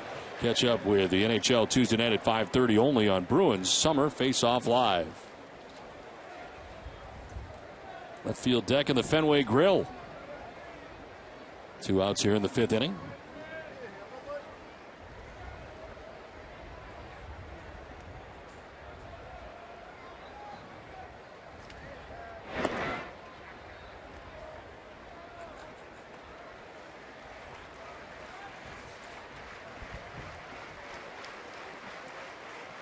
Adrian fouled out in the first, single to drive in a run in the third, his 64th RBI of the year.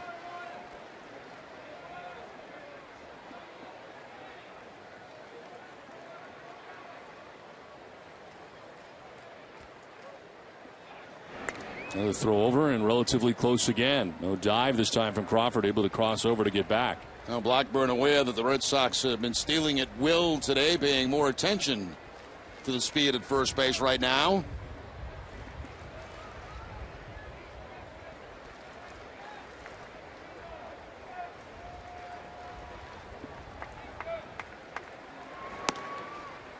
That's a strike call. 0-1.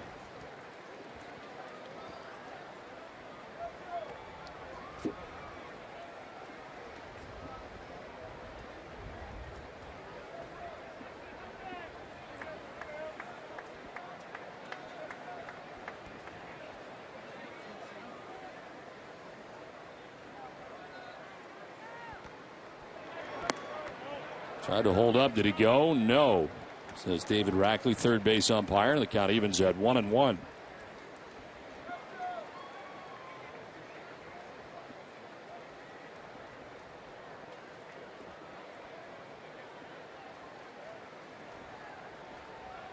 Red Sox have a 2-1 lead over the Twins with Boston batting here in the bottom of the 5th inning.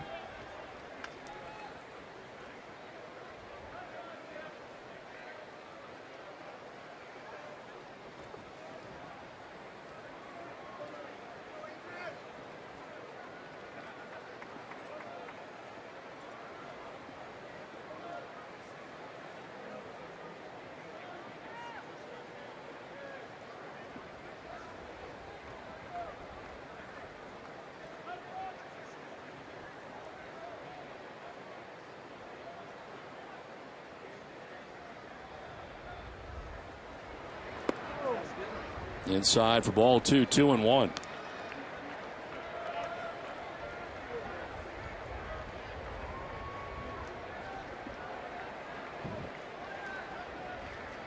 Crawford may be taking off on this 2-1 count.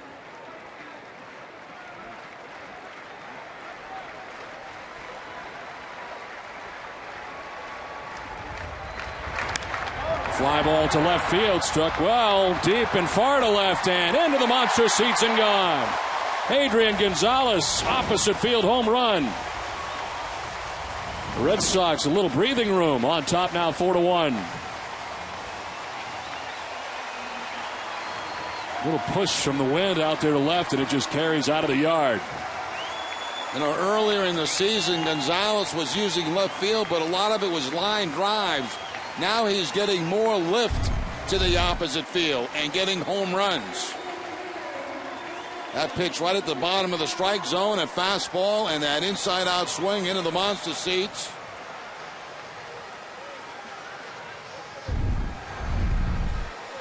Hess and Hess Express are proud sponsors of the Red Sox and the Red Sox on Nesson during the 2012 season. Hess and Hess Express will donate $500 to the Red Sox Foundation for every Red Sox home run. Hess and Hess Express committed to helping the cause. And Adrian himself donating $500 for each home run that hits in August. 5,000, not 500.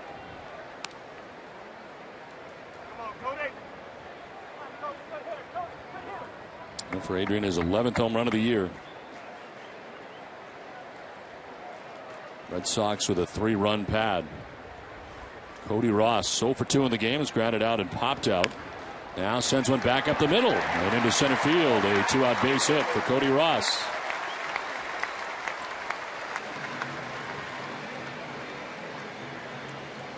Cody Ross now 1 for 3 on the day as he takes the ground ball up the middle for the base hit. Red Sox with the 3 hits in this inning and the 2 runs scored. That ball was very low and it was a topspin ground ball. Right on top of it is Cody Ross, but in a good direction.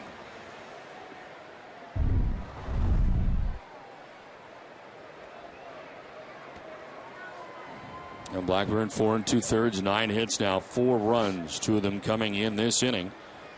Pitch number 90 coming up here to Jared Saltalamacchia with 2 outs and Cody Ross at first base. Little bounce in, throw to first, and they get Ross caught in no man's land as Ross tagged out to end the inning. His secondary lead is huge. 4-1, Red Sox have the lead at the end of 5.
Resort Casino of the Boston Red Sox has endless opportunities to dine, play, thrill, relax, and of course, win. When you're here, you can be anyone. Foxwoods, anything but ordinary.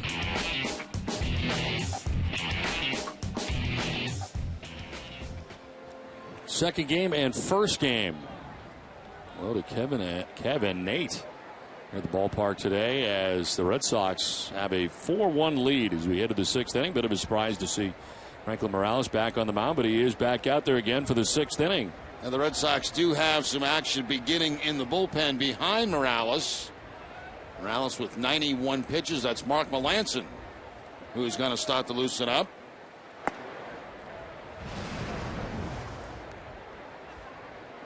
.92 pitches now for Morales. Joe Mauer leading it off.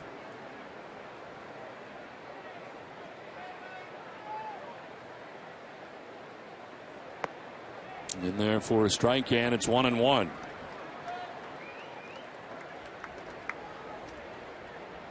Mauer 0 for 2. He struck out in the first inning, grounded back to the mound in the 3rd inning.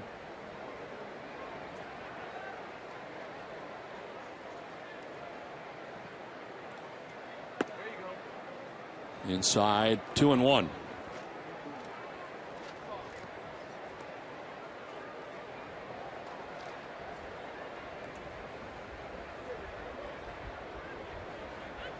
Action in the pen for the Twins. Jeff Manship.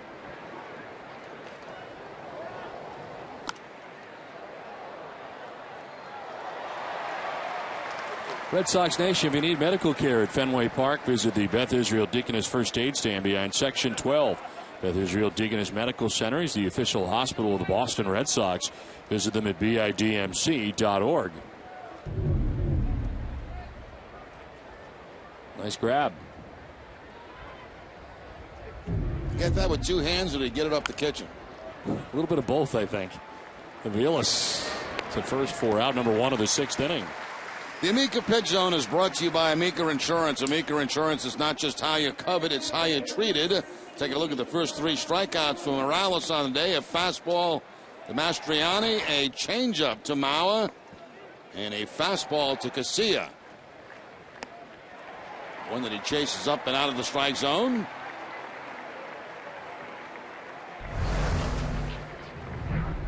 One out in the 6th inning. Josh Willingham, the batter. Walked in the 1st inning, grounded out to shortstop in the 4th inning.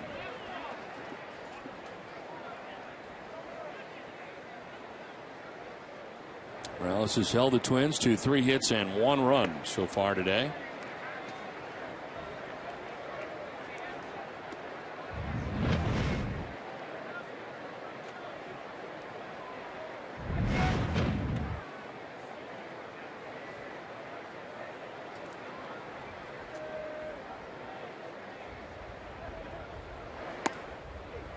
Inside, ball 2.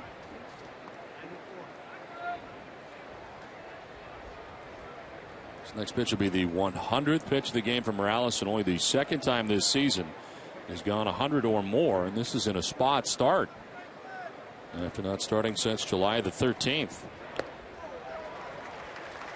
Still has good velocity on that fastball, too, at 93, 94 miles an hour.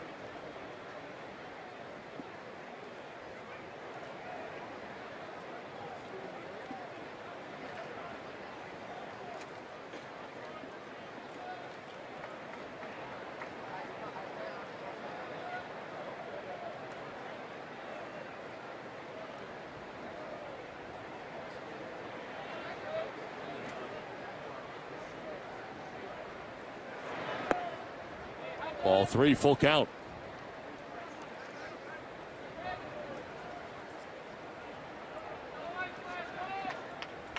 He won that game in his last start. It was against the Tampa Bay Rays in St. Pete. 5 innings not allowing a run, and then went to the bullpen. This is to right, and Kalish looking into the sun to catch in the sun field out there in right with his 2nd out of the inning. Always a challenge, but he's up to the task this time. Time now for the answer to our question. Prior to Pedro Ciriaco was the last Red Sox did his first career home run against the Twins. And the answer is Jed Lowrie. Lowrie connected off Twins Glenn Perkins May 10th of 2008 at the Metrodome. First of 19 homers Lowrie would hit with the Red Sox over parts of 4 seasons. Ciriaco's home run came in his 116th career at bat. He is the 2nd member of the Red Sox to have his first career home run this year, joining Will Middlebrooks, who had his first on May the 6th.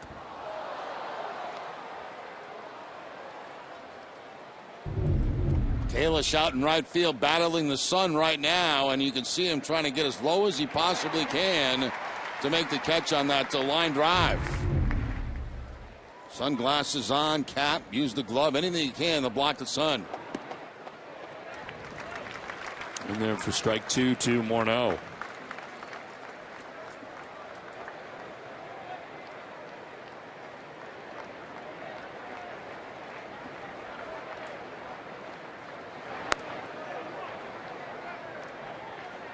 Morneau 0 for 2 today. He's grounded out to the right side twice, once to first, once to second.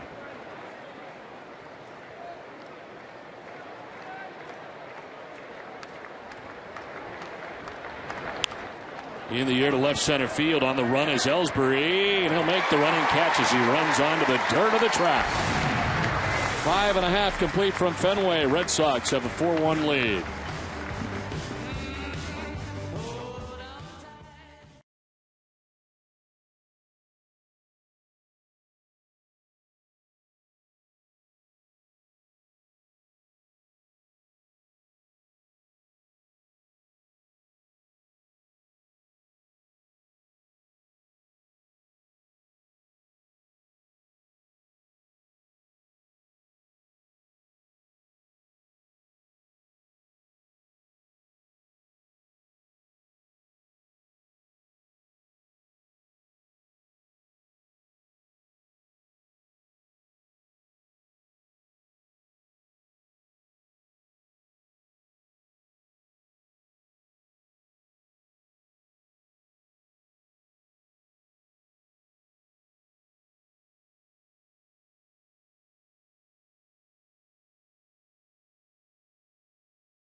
Benjamin Moore is a revolutionary waterborne stain that will transform your home into the envy of your entire block. Find Arbor Coat at your local Benjamin Moore retailer. This call to the bullpen is brought to you by New England Ford dealers. Manship has been up the last couple of innings and now into the game for the Minnesota Twins. His 9th appearance of the year, no record. 10.97 earned run average in 10 2/3. 18 hits. Opponent's hitting at 375 against Jeff Manship. So he takes over for Nick Blackburn, who departs on the hook after 5 innings. Responsible for the 4 runs the Red Sox have in the game.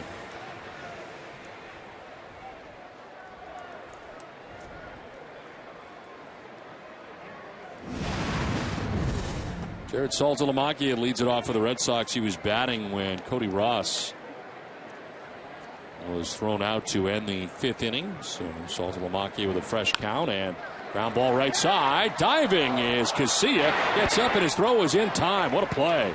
Alexei Casilla on the outfield grass and short right lays it out and throws out Saltalamacchia. Yeah, on contact, it looked like it had no chance to be played by Alexei Casilla, but to see cover some ground and then the dive. Going toward the outfield to increase his range and then to flip to first base to get Saltalamacchia. What a play by the Twins second baseman.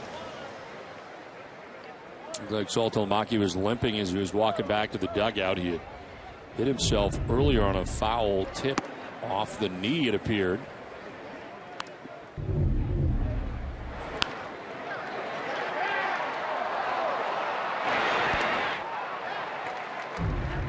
And a limp at the end and on the way to the dugout.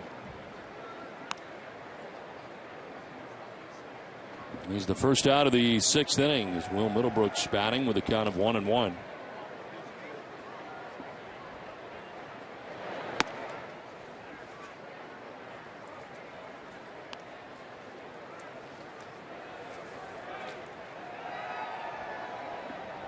Jeff Manship called up from AAA Rochester on the 29th of July.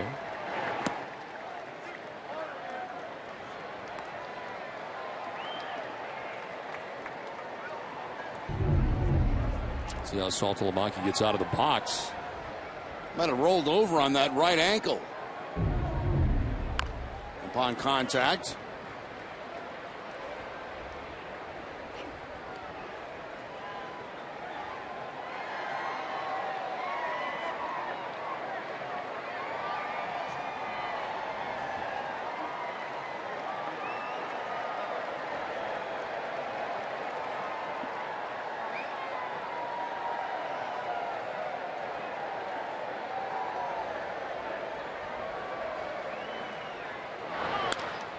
Lined into center field, a base hit. Second hit of the day for Will Middlebrooks. First hit was on a curveball. This time the fastball into straightaway center field for Middlebrooks. Last time he was at first base, he picked up a stolen base, his 4th of the season. Of course, Blackburn no longer in the game right now. Check out Manship's move.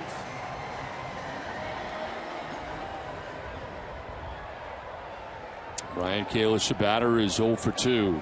As he had trouble against Blackburn today, struck out twice against him, both times looking.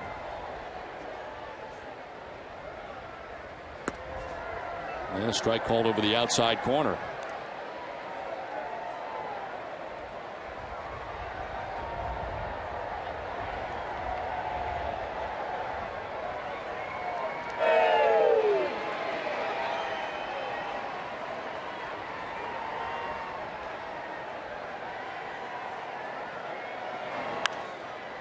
Popped up, foul ground over his Carroll. And he'll make the catch. So 2 down here in the 6th inning. Ever wonder what it is like to be a NESN game day producer? NESN will give one lucky fan a chance to see the broadcast from every angle, including from the broadcast truck. Don't miss out on this one-of-a-kind experience to be a NESN producer for a day. Visit NESN.com/producer and enter today. One of the great things about that job is you get to tell you and I that our ideas are dumb. Yes. You know, when we're talking about the open and stuff like that. Absolutely, yeah. I mean, you could just pop right outside. Right. No, Don, that's a dumb idea. You could spend the entire day putting it together, wake up, and then come in, and I tell you, that's ridiculous. This is in the air, left side, and that'll get out of play.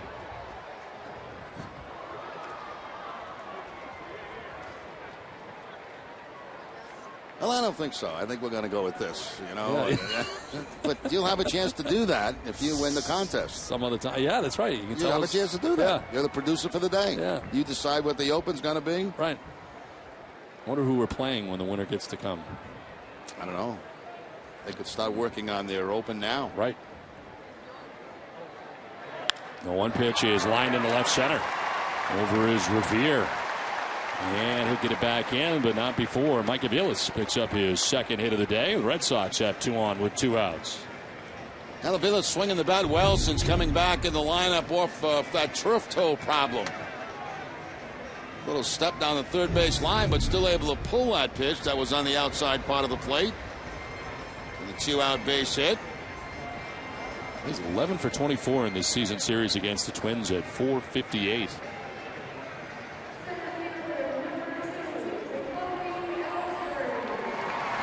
After the game, stay with us for W.B. Mason's Red Sox Extra Innings Live with Dale, Jim, and Peter Abraham.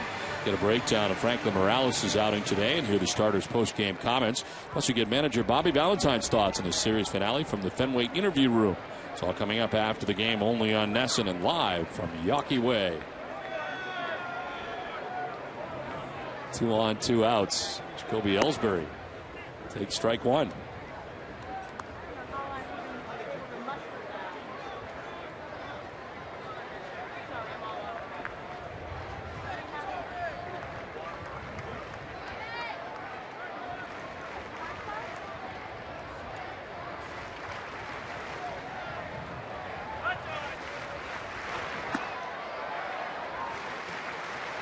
So a lot of people this morning coming into the ballpark who see a hit now on WCAX in Vermont, mentioning how much they enjoy that. Mike McCune. Every day, one of us will be part of that. Right.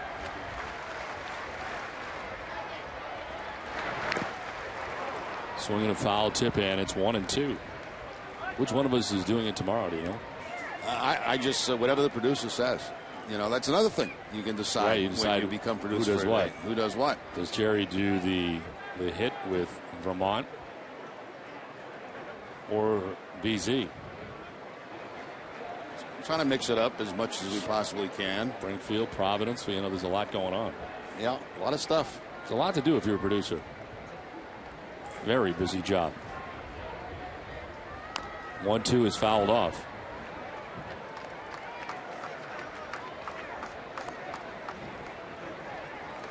One thing that a producer does really well, the current one we have, bad news. No one gives you bad news better than our own Russ Ken. I disagree with you. I think I know when bad news is coming. You can feel it? I can sense it, yeah. It's when he's on the other end of the phone is when I know it. There's bad news. He doesn't always call me with bad news. Really? No. Call, see how you're doing, what you're up to? Sometimes. Really? That's to know, exactly what hit you got to do, when you got to do it. The problem in our job is, you can't make the decisions like this at 9 o'clock in the morning. Right. I mean, you got to almost wait till you get to the ballpark because that's when everything happens. Like 2:30. Even later than that. 3 o'clock. Bobby Valentine's meeting's not till 4:30. So you really don't know anything until 4:30. So there's no reason to go over anything before that.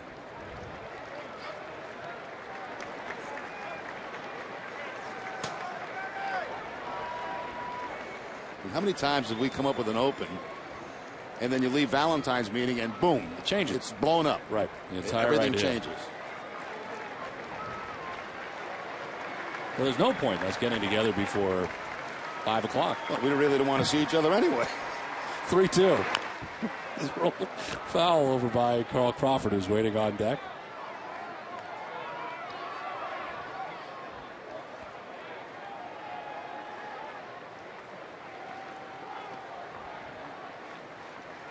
Ellsbury with a double in the third inning. Came around to score the second Red Sox run.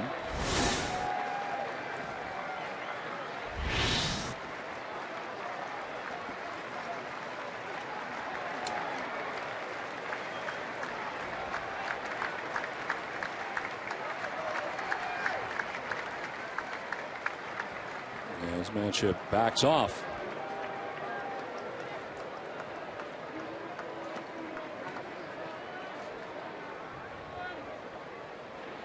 Good look down the third base line.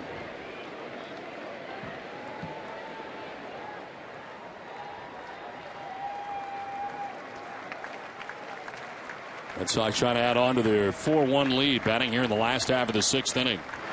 Ellsbury grounds it right side. Casillas got it. Ellsbury retired, and so are the Red Sox in the sixth. We hit for the seventh. It's 4-1 Boston.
Boston Red Sox baseball in Nesson is brought to you by Eastern Bank. At Eastern Bank, we're made of free checking has got nothing to hide, which means no fees or any other types of curveballs.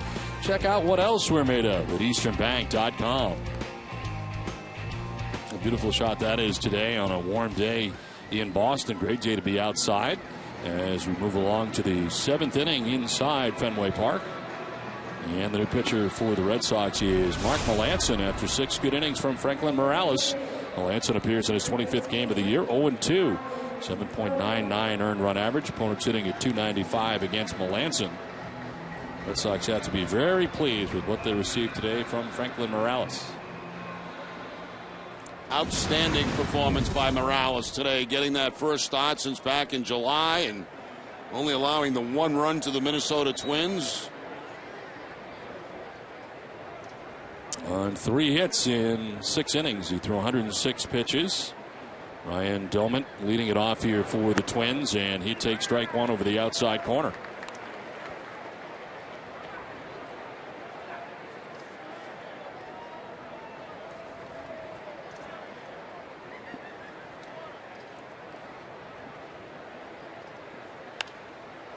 Fly ball lifted down the left field line. Middlebrooks goes as far as he can, but it's into the seats. 4-1's not enough. I'm still waiting for the blowout game so we can get into Don's bag that he brings to the ballpark every day and all the stuff that he has in it. There can't be anything left in your house.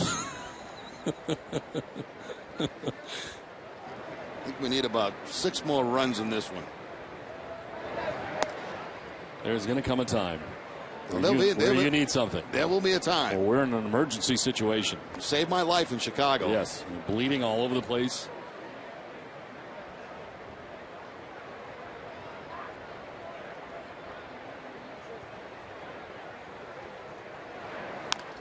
On the ground to first base, Gonzalez will take it to the bag himself for the first out of the 7th inning. Well, tune in to NESN on August 21st and 22nd for coverage of the WEI NESN Jimmy Fund Radio Telethon, presented by Arbella Insurance Foundation. Arbella Insurance, here for the Jimmy Fund, here for good. That's the great thing about that, too. They get contributions from all over the country. You can see right there. South Dakota coming in with a contribution.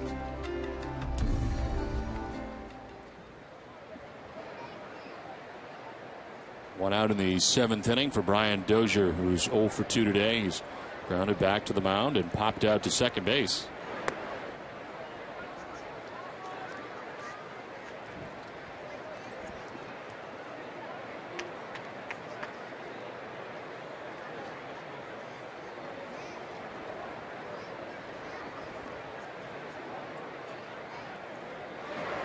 One-0 fouled off, and it's 1-1.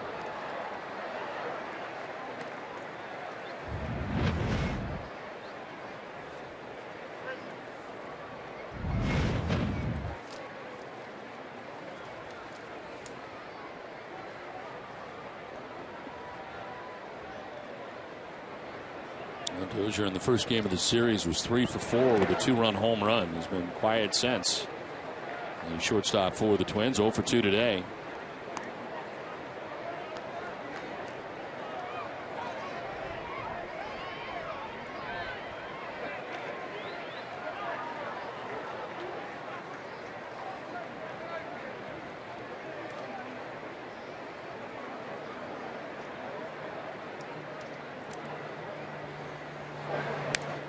Fouled back into the seats. 2 balls, 2 strikes to Brian Dozier. And followed by Alexei Casilla with the Twins batting here in the 7th inning.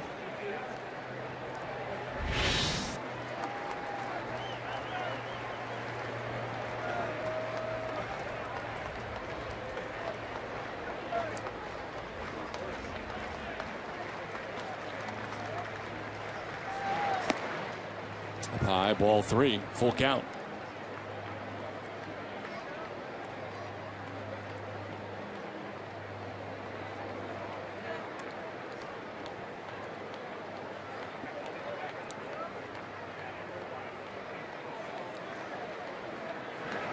Swing and a miss. Melancon strikes out Dozier for the second out of the 7th.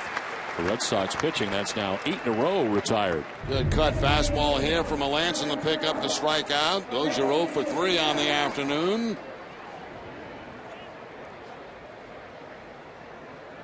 Only run coming in and a sacrifice fly in this ball game for the Twins. 2 down in the 7th inning. Alexei Casilla struck out, walked, and scored that only run the Twins have. That was in the 5th inning. Scored the run without a benefit of a hit in the 5th.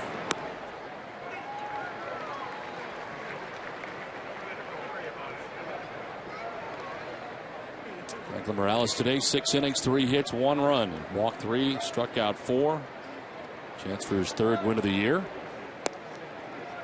Strike 2. Second time we've seen Melancon in this series. First time he went in and giving up a hit, had a strikeout. Grounded by the mound as Pedroia moves to his right. Throws in plenty of time, and it's a 1-2-3 7th inning. 4-1 Red Sox 7th inning stretch. Let's check in with your need to know with NESN Daily, presented by Sun Life Financial. Here's Jamison Coyle.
land that I love, stand beside her and guide her through the night with light from above, from the mountains to the prairies, to the oceans white with foam.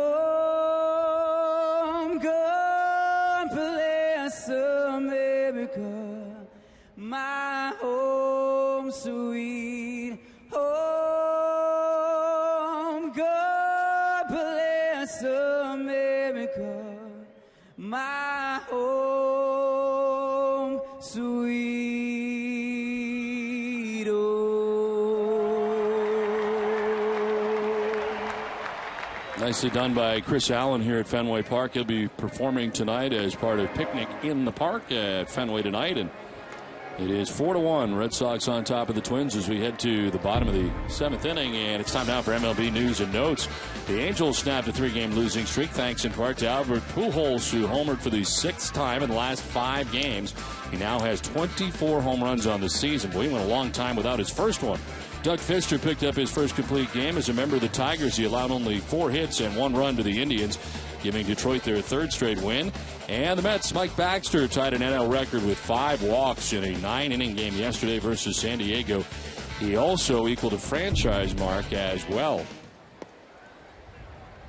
The first pitch strike into Carl Crawford. It is 4-1. Red Sox on top. Red Sox batting in the home half of the 7th inning.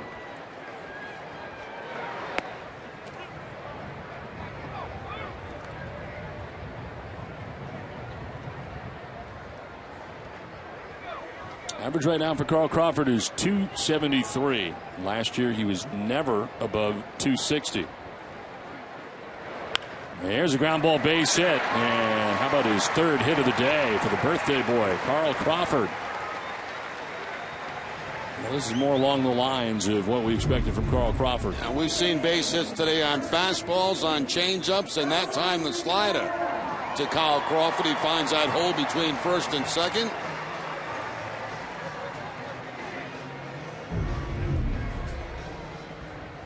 A leadoff single for Crawford. Dustin Pedroia bats here in the bottom of the 7th inning. Jeff Manship back on the mound for the Twins, his 2nd inning of relief.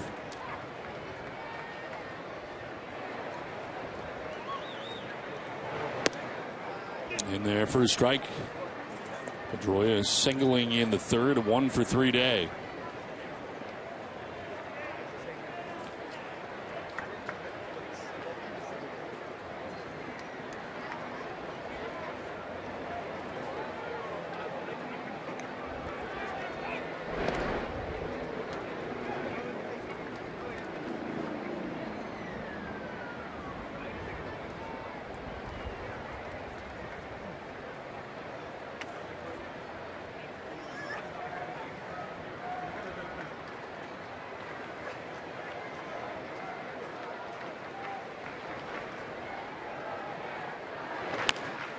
Chop towards 3rd base slowly as Carroll, the 3rd baseman, cuts it off and makes the throw to 1st in time to retire Pedroia.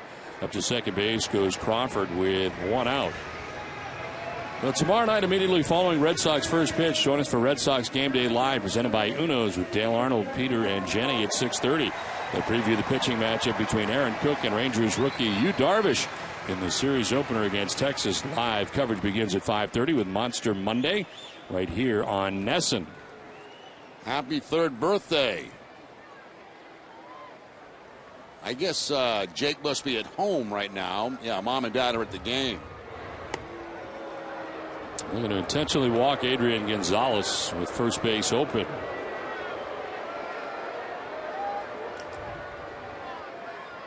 Adrian today has fouled out, singled, and hit a home run his last time up. A 2-run home run back in the 5th inning. Opposite field again for Gonzalez.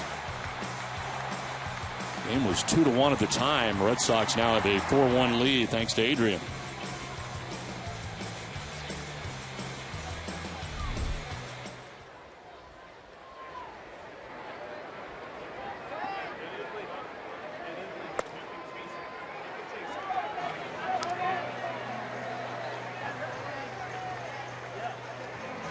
So Cody Ross coming up next. 1 for 3 day for Ross. He singled to center field in the 5th.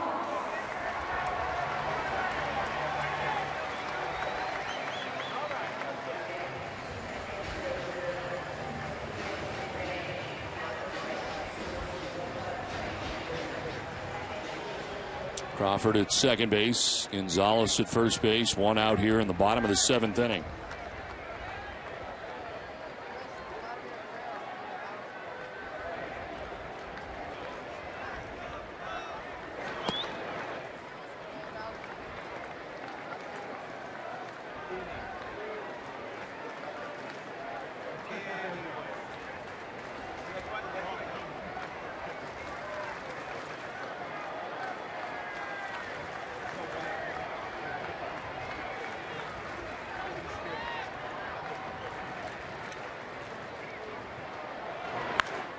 Rip foul out ahead. That's the location that Cody Ross likes, and I think the only problem was it was a changeup that time, and he was way out in front of it.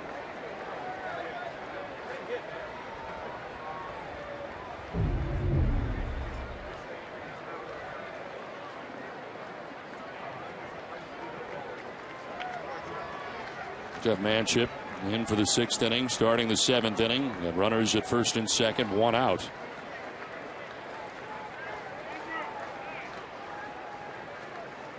Straighten it up, Cody. Come on, buddy.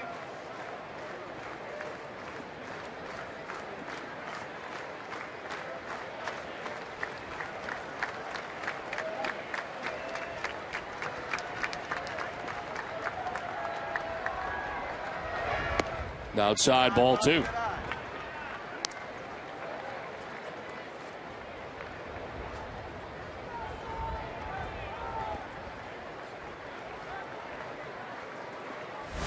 Jared Saltalamacchia waiting on deck.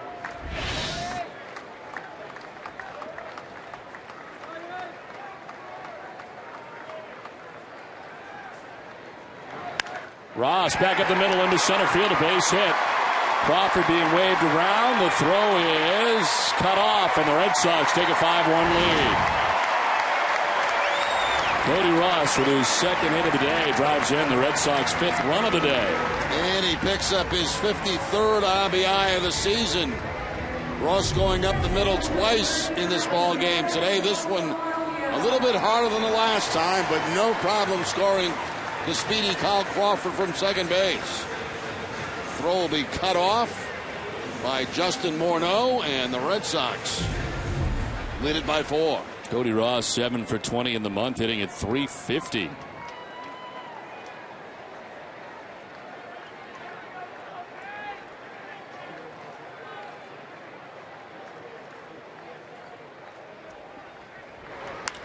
In the air to center field for Saltalamacchia, and that will be caught in center field by Revere.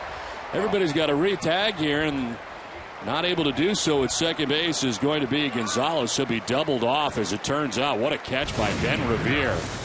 5-1 Red Sox at the end of 7.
Red Sox Extra Innings Live. Join us for Red Sox Final presented by Geico with Dale Arnold, Jim, and Peter Abraham. They preview Aaron Cook's start in the series opener against the Rangers. Plus, we'll have the highlights around the American League East. It's all coming up after the game, and it's only on NESN.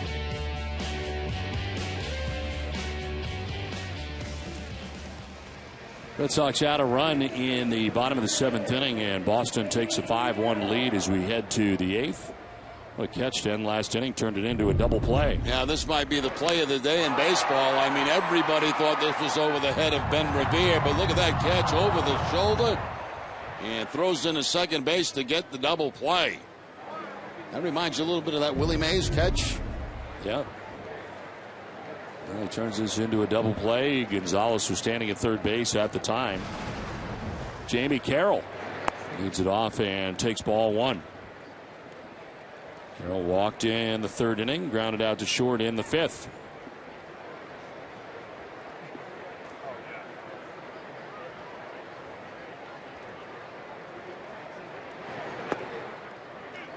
Strike, and it's 1-1. Craig Breslow is up in the pen for the Red Sox. Recently acquired from the Arizona Diamondbacks, back to the Red Sox.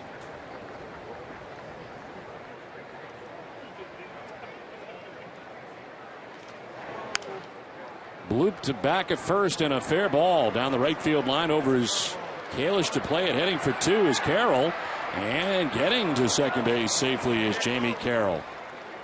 Second time he's been aboard, and a hustle double there. Now, he has been a thorn in the Red Sox side, hitting out of that number 9 spot in the batting over the last couple of days. Right down the right field line. Nice play by Kalish, painting it off the wall. Good throw to second base, but not in time to get Jamie Carroll.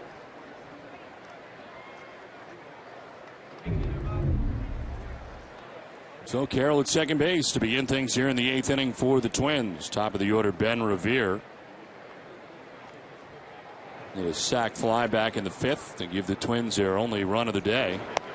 And now he takes strike 1.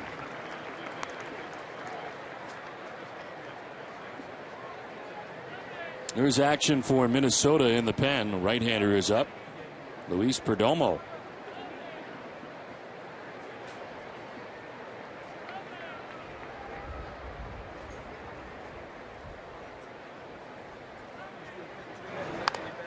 Fights this off foul, and it's 0-2.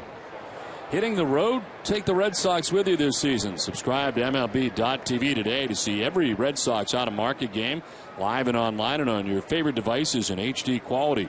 Visit RedSox.com to order and get more details. MLB.tv, baseball everywhere.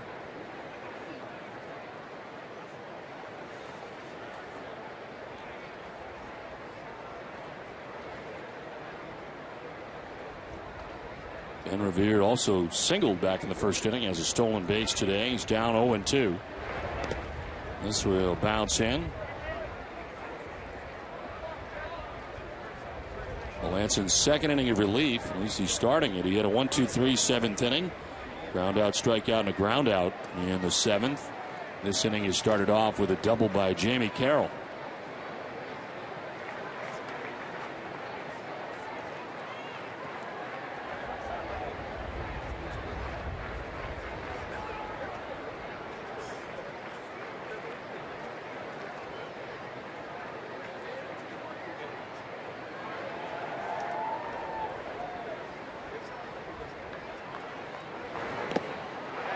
Swinging a foul tip held onto by Saltalamacchia. 2nd strikeout for Melanson. 1 down in the 8th. Good curveball for Melanson. Nice play by Saltalamacchia, getting that ball before it hits the dirt. So the 2 strikeouts, 1 on a cut fastball, 1 on a curveball for Melanson. 1 out here in the 8th for Darren Mastriani, who singled in the 3rd inning. Otherwise, he has struck out twice today.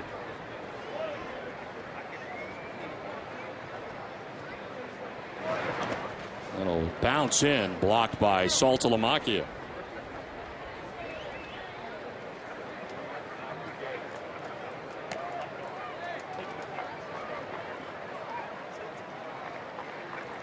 Twins are headed to Cleveland after the ball game today.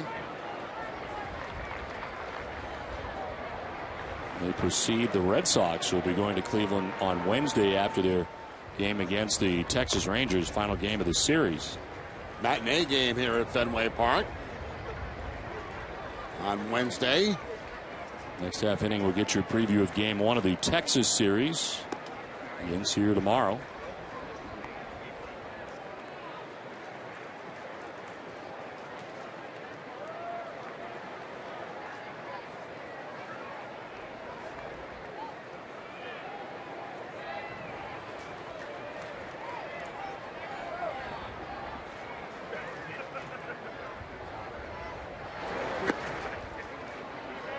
Two and 0. Well, Craig Breslow has been joined by Vicente Padilla.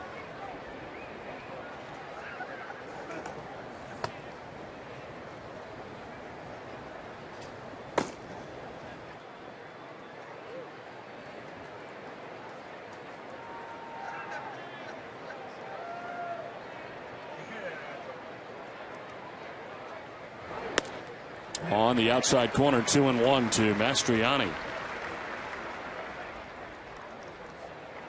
Of course, Mark Melancon, beginning the year with the Red Sox, allowed runs in each of his first 4 outings, 11 earned runs in 2 innings pitched. Option to AAA Pawtucket on the 18th of April. Came back on June 10th.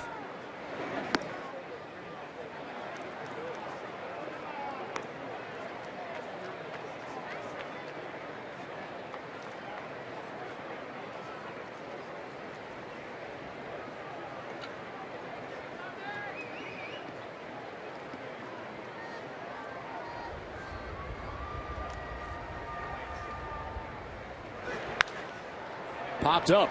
Back is second base, Mike Aviles. And shortstop is got it for out number 2 of the 8th inning. We'll tune in tomorrow morning and every weekday morning at 6 for Dennis and Callahan here on Nessinen on WEEI FM 93.7. Break down the weekend Sox Twins series and catch up on all the stories from the Olympics. It all starts tomorrow morning at 6 right here on Nessinen on WEEI FM 93.7.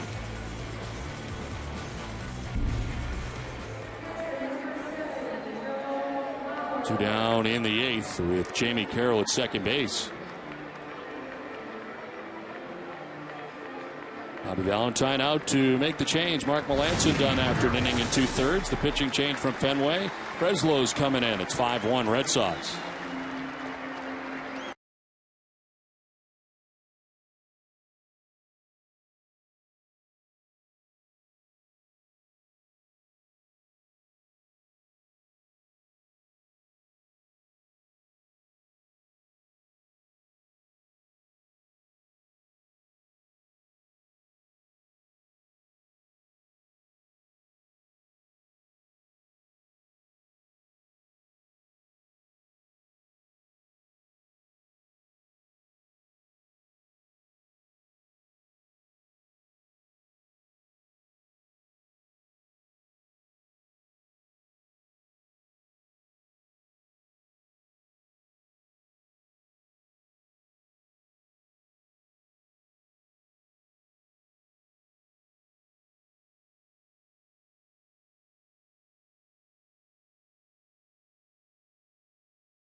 By Xfinity.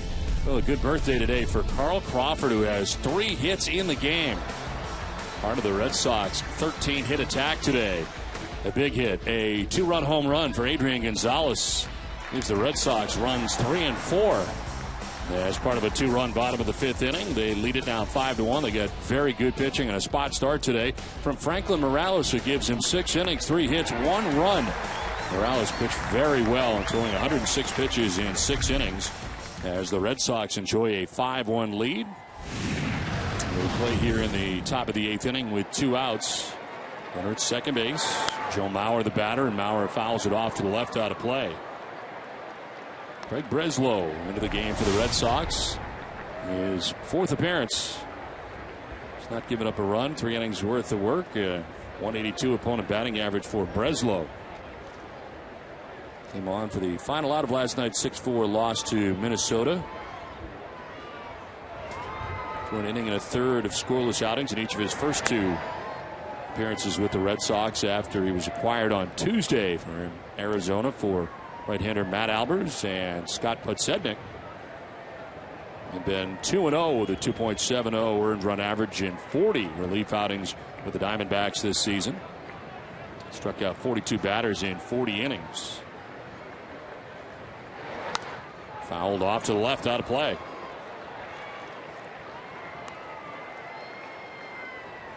Twins have had their chances, but today they are 0 for 7 with runners in scoring position.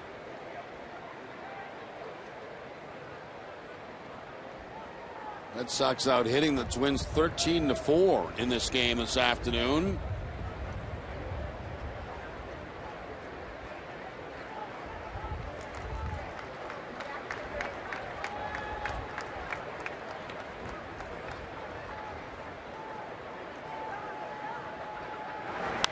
Mauer sends one down the left field line, slicing foul into the seats.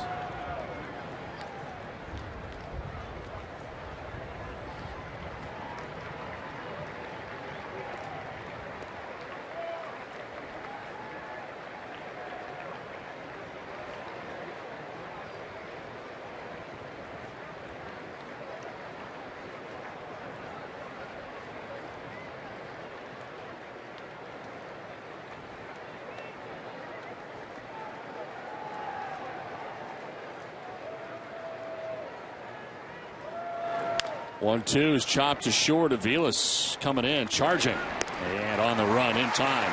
Mauer retired. Twins leave a runner at second. 7.5 done. 5-1 Red Sox.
Hess and Hess Express are proud sponsors of the Red Sox and the Red Sox on Nesson during the 2012 season. Hess and Hess Express will donate $500 to the Red Sox Foundation for every Red Sox home run.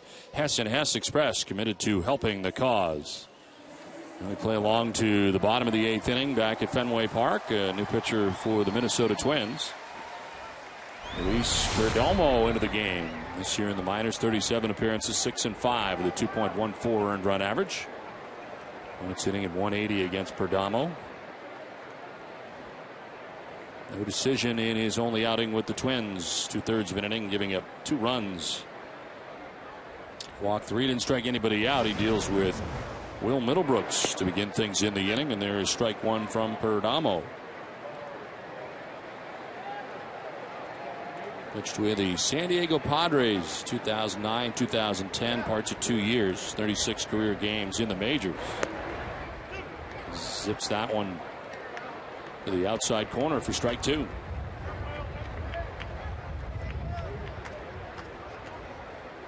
Parts of 7 minor league seasons with Cleveland, St. Louis, San Diego, and Minnesota.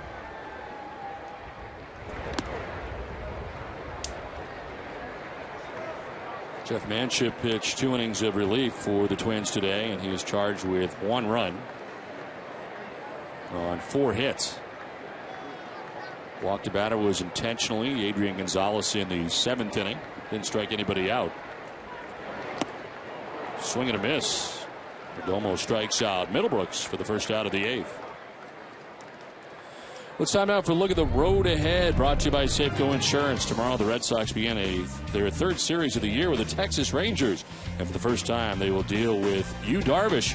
25-year-old Darvish, who came over from Japan this offseason, has made 20 starts for Texas, posting an 11-7 record. He's tied for 4th in the American League with 145 strikeouts, but has struggled recently, posting an ERA near 7 in his last 5 starts. Live coverage begins at 5:30 with Monster Monday. 1 out in the 8th. Ryan Kalish 0 for 3 today. Struck out twice and fouled out to the 3rd baseman.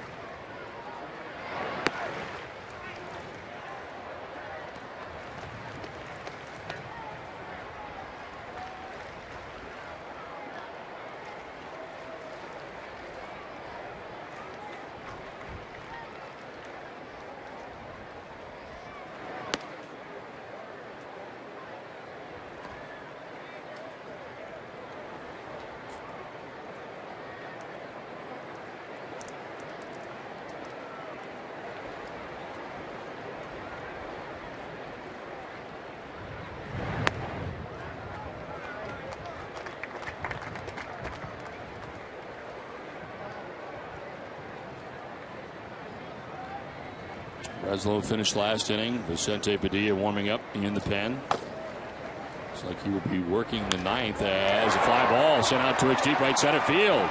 That is going to be off the wall. The center fielder Revere gets it back in, and it's a double with 1 out for Ryan Kalish. Hit a long way to right center. Now that has to feel good for Kalish. A couple of strikeouts on the day, 0 for 3, and then in that 4th at bat, planting one off the center field wall.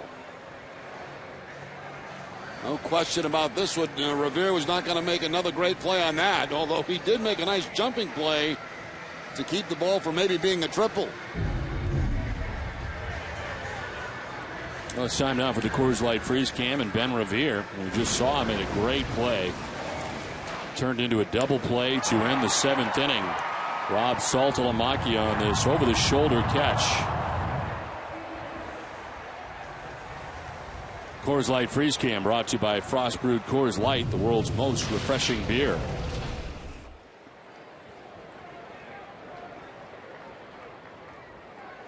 One out in the 8th. Kalish at second base, and here's Mike Aviles. Strike 1 to Aviles as the shadows have encompassed the home plate area now and start to make their way out towards the mound.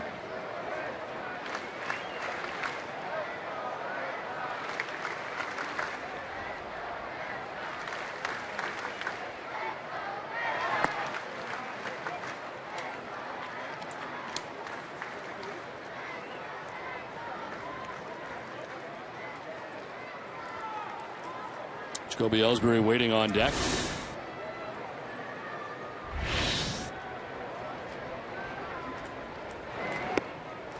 Strike call, and it's 1-2. Look at slider shown by Perdomo. He got Middlebrooks to strike out on the slider to start off the inning. Good one right there to Aviles.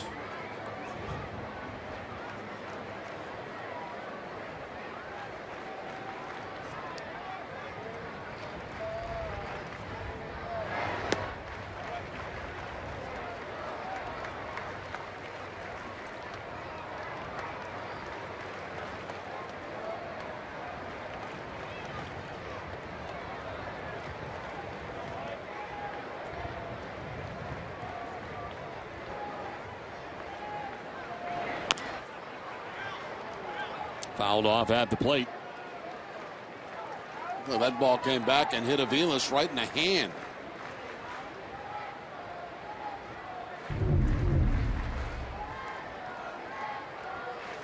Well, maybe not the hand, but certainly somewhere on the arm.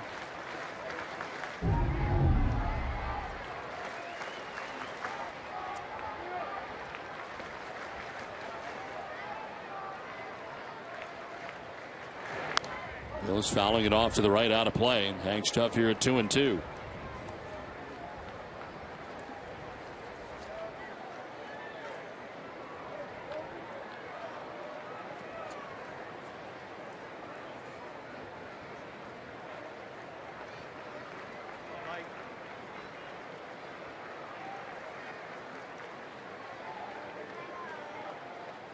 Taking off for third base is Kalish as the pitch misses, no throw, and Kalish steals third. It's been the go-go Red Sox here this afternoon against the Twins. Kalish from almost a stop, stealing third base and not even drawing a throw. Now the infield pulled in for the Twins with the 3-2 count, one out. Ball four, and Aviles down to first base. A one-out walk for Mike Aviles. Well, Andrew Bailey in a rehab appearance today for the Portland Sea Dogs, running in and giving it 3 hits and a run. He struck out 2 through 23 pitches as he makes his way back to the Red Sox. Made 2 appearances with the Gulf Coast League Red Sox prior to his appearance at Double-A today.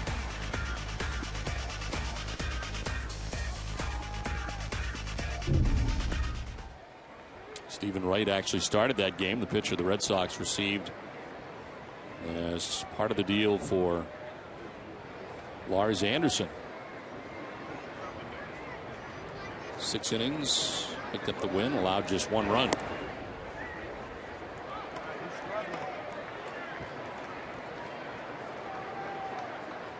Ellsbury today in the top spot in the Red Sox order, 1 for 4, a double and a run scored back in the 3rd inning.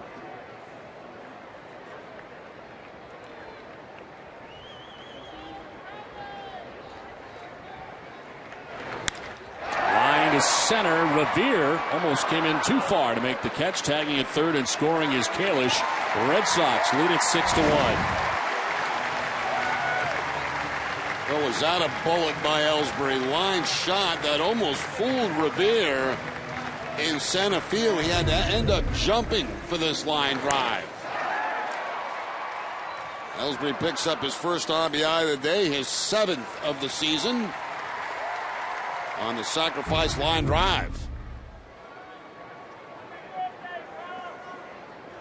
2 down, Aviles at first base, and Carl Crawford, who's had a 3-hit day today. All singles, 2 to center, 1 to right, and a run driven in as well. Stolen base, scored a couple runs. It's been a good day for Carl.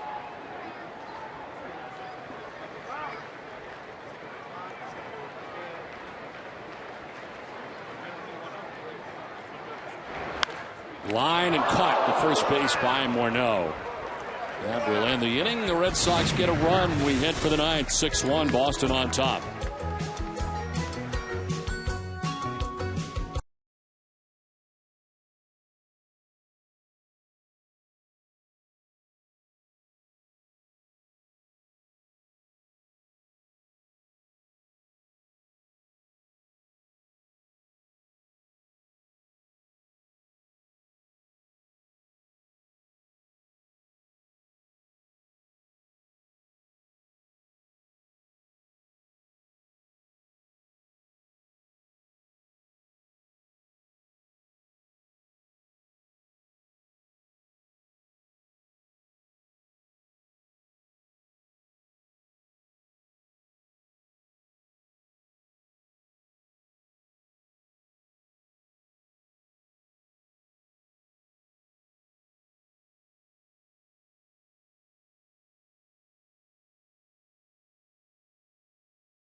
Lesson is brought to you by Southwest Airlines.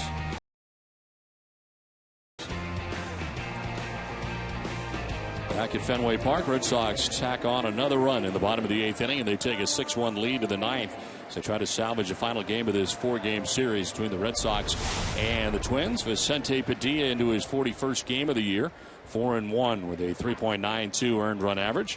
39 innings, 43 Ks. And opponents hitting at 286 against Padilla. Craig Breslow got the final out of the 8th. Ground out the only batter that he faced. Josh Willingham takes strike one.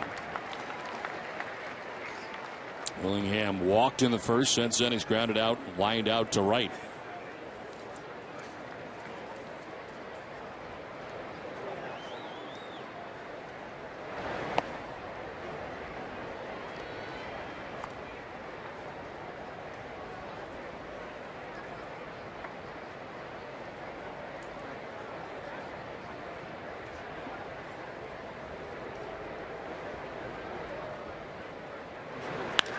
Fly ball struck well to deep center field. Ellsbury going back at the wall, and that is gone.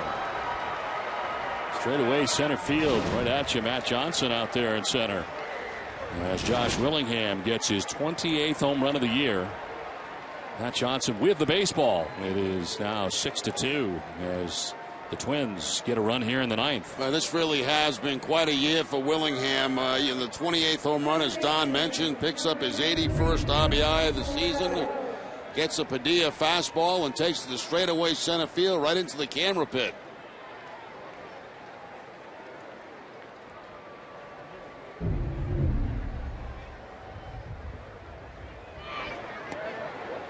Slow breaking ball missing.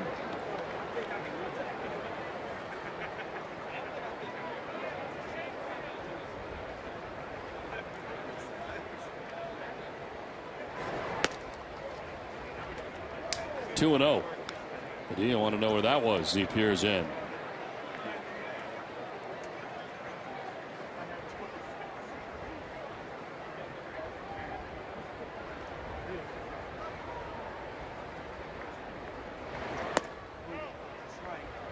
Did he go? They'll check. No, says David Rackley, third base umpire. And it is 3-0 now to Morneau. 0 for 3 day today for Justin Morneau.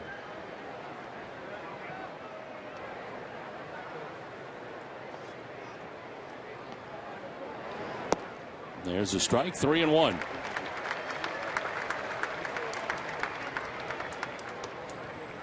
Fredo Aceves starting to warm up in the pen for the Red Sox here. It's now 6-2.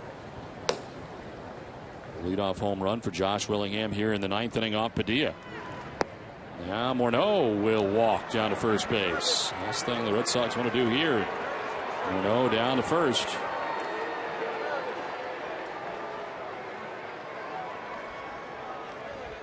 McClure will make his way out.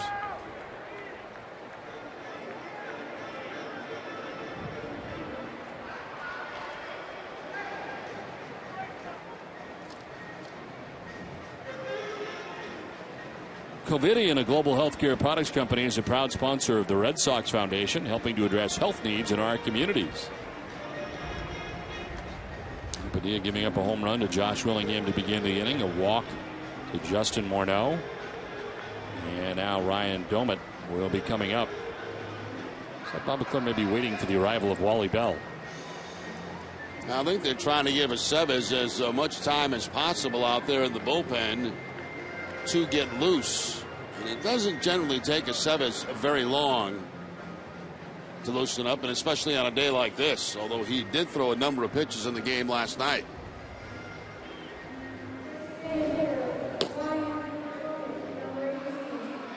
Ryan Domet coming up, 1 for 3 in the game as Aceves warms in the pen. Last night Aceves threw 34 pitches. Through 26, 48 hours before that, the day before, as the pitch in the dirt is now 1-0 to Domet.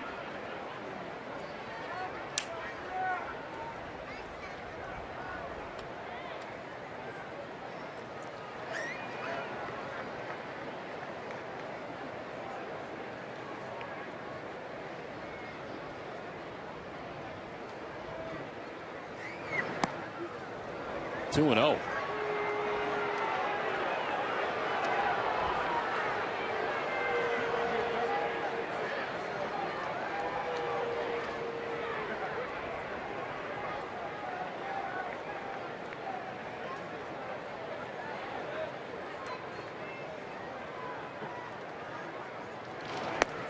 Not close. 3-0.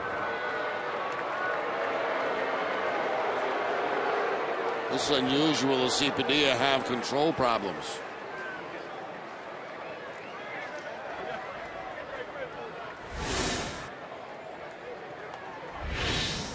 Ryan Dozier waiting on deck. Twins batting here in the 9th inning.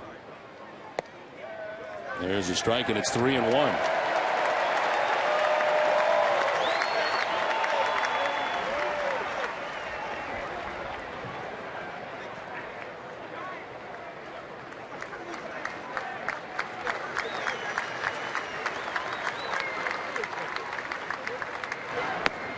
Strike 2. As Padilla battles back, full count.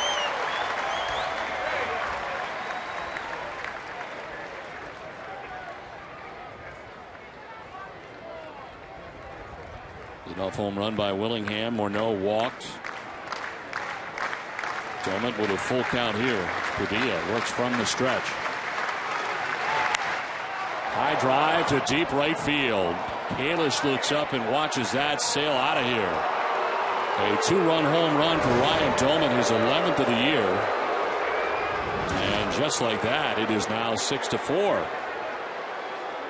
Second home run given up by Padilla in this inning, and here come the Twins again. And out comes Bobby Valentine to go to a guy that he didn't want to have to use in this game today, Aceves. Alfredo is coming in, 6-4 Red Sox.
Twins, as the Twins have scored 3 times already. Vicente Padilla gives up 2 home runs, and now Alfredo Aceves into the game. 52nd appearance, 2-7. It is now a save situation. He's 22 out of 28.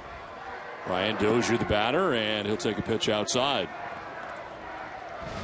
Dozier 0 for 3 today. He's grounded out, popped out, and struck out.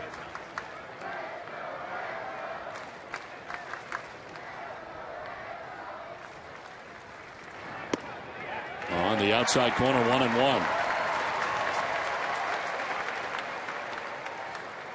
Well, there's not been a comfortable time in this entire series for the Red Sox. They had a 6-1 lead here. And all of a sudden now it is 6-4. Here is a fly ball to shallow left. Avila's out, Crawford in. Crawford takes over and makes the catch for the first out of the ninth.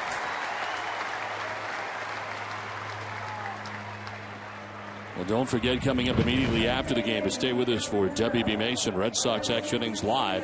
It's all the post-game coverage you'll need. It's right here on Nesson, and they will be live on Yawkey Way. One out in the ninth inning. Alexei Casilla, the batter.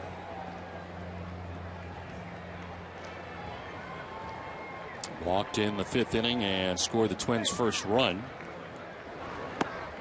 As he takes strike one. Here's action behind Aceves. Shinichi Tozawa.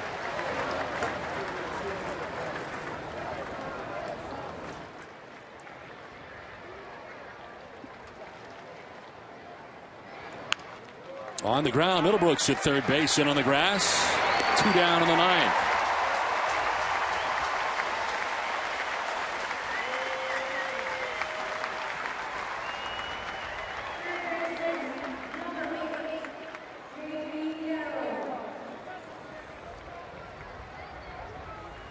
Two down in the ninth as Jamie Carroll gets ready. He's had a very good series, and today has been on twice. Walked in the third inning, grounded out in the fifth, doubled in the eighth inning.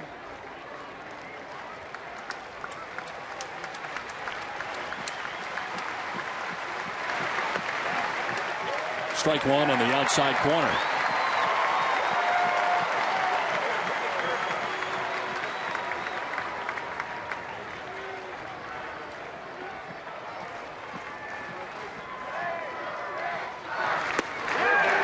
Strike two. Aceves ahead 0-2, and strike away from wrapping this up.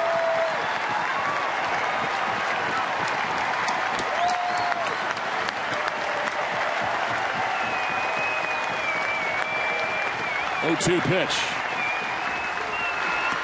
Inside, and it's 1-2.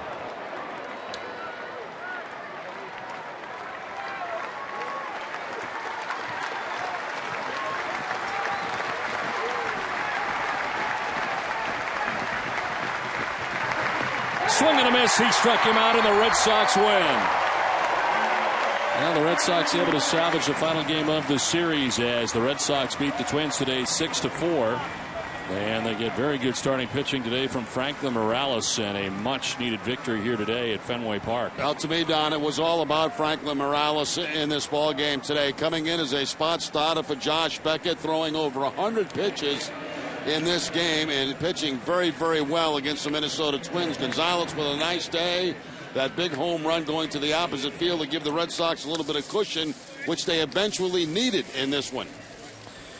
Well, 6-4 win, a save for Alfredo Aceves. Bob's Discount Furniture will be stepping up to the plate again for the Jimmy Fund this season. Bob's Discount Furniture will donate $1,000 to the Jimmy Fund for every Red Sox game saved. So far this season, Bob's Discount Furniture has donated a total of $26,000 to the Jimmy Fund. So we will step aside and come back with more from Fenway. The Red Sox win this one 6-4.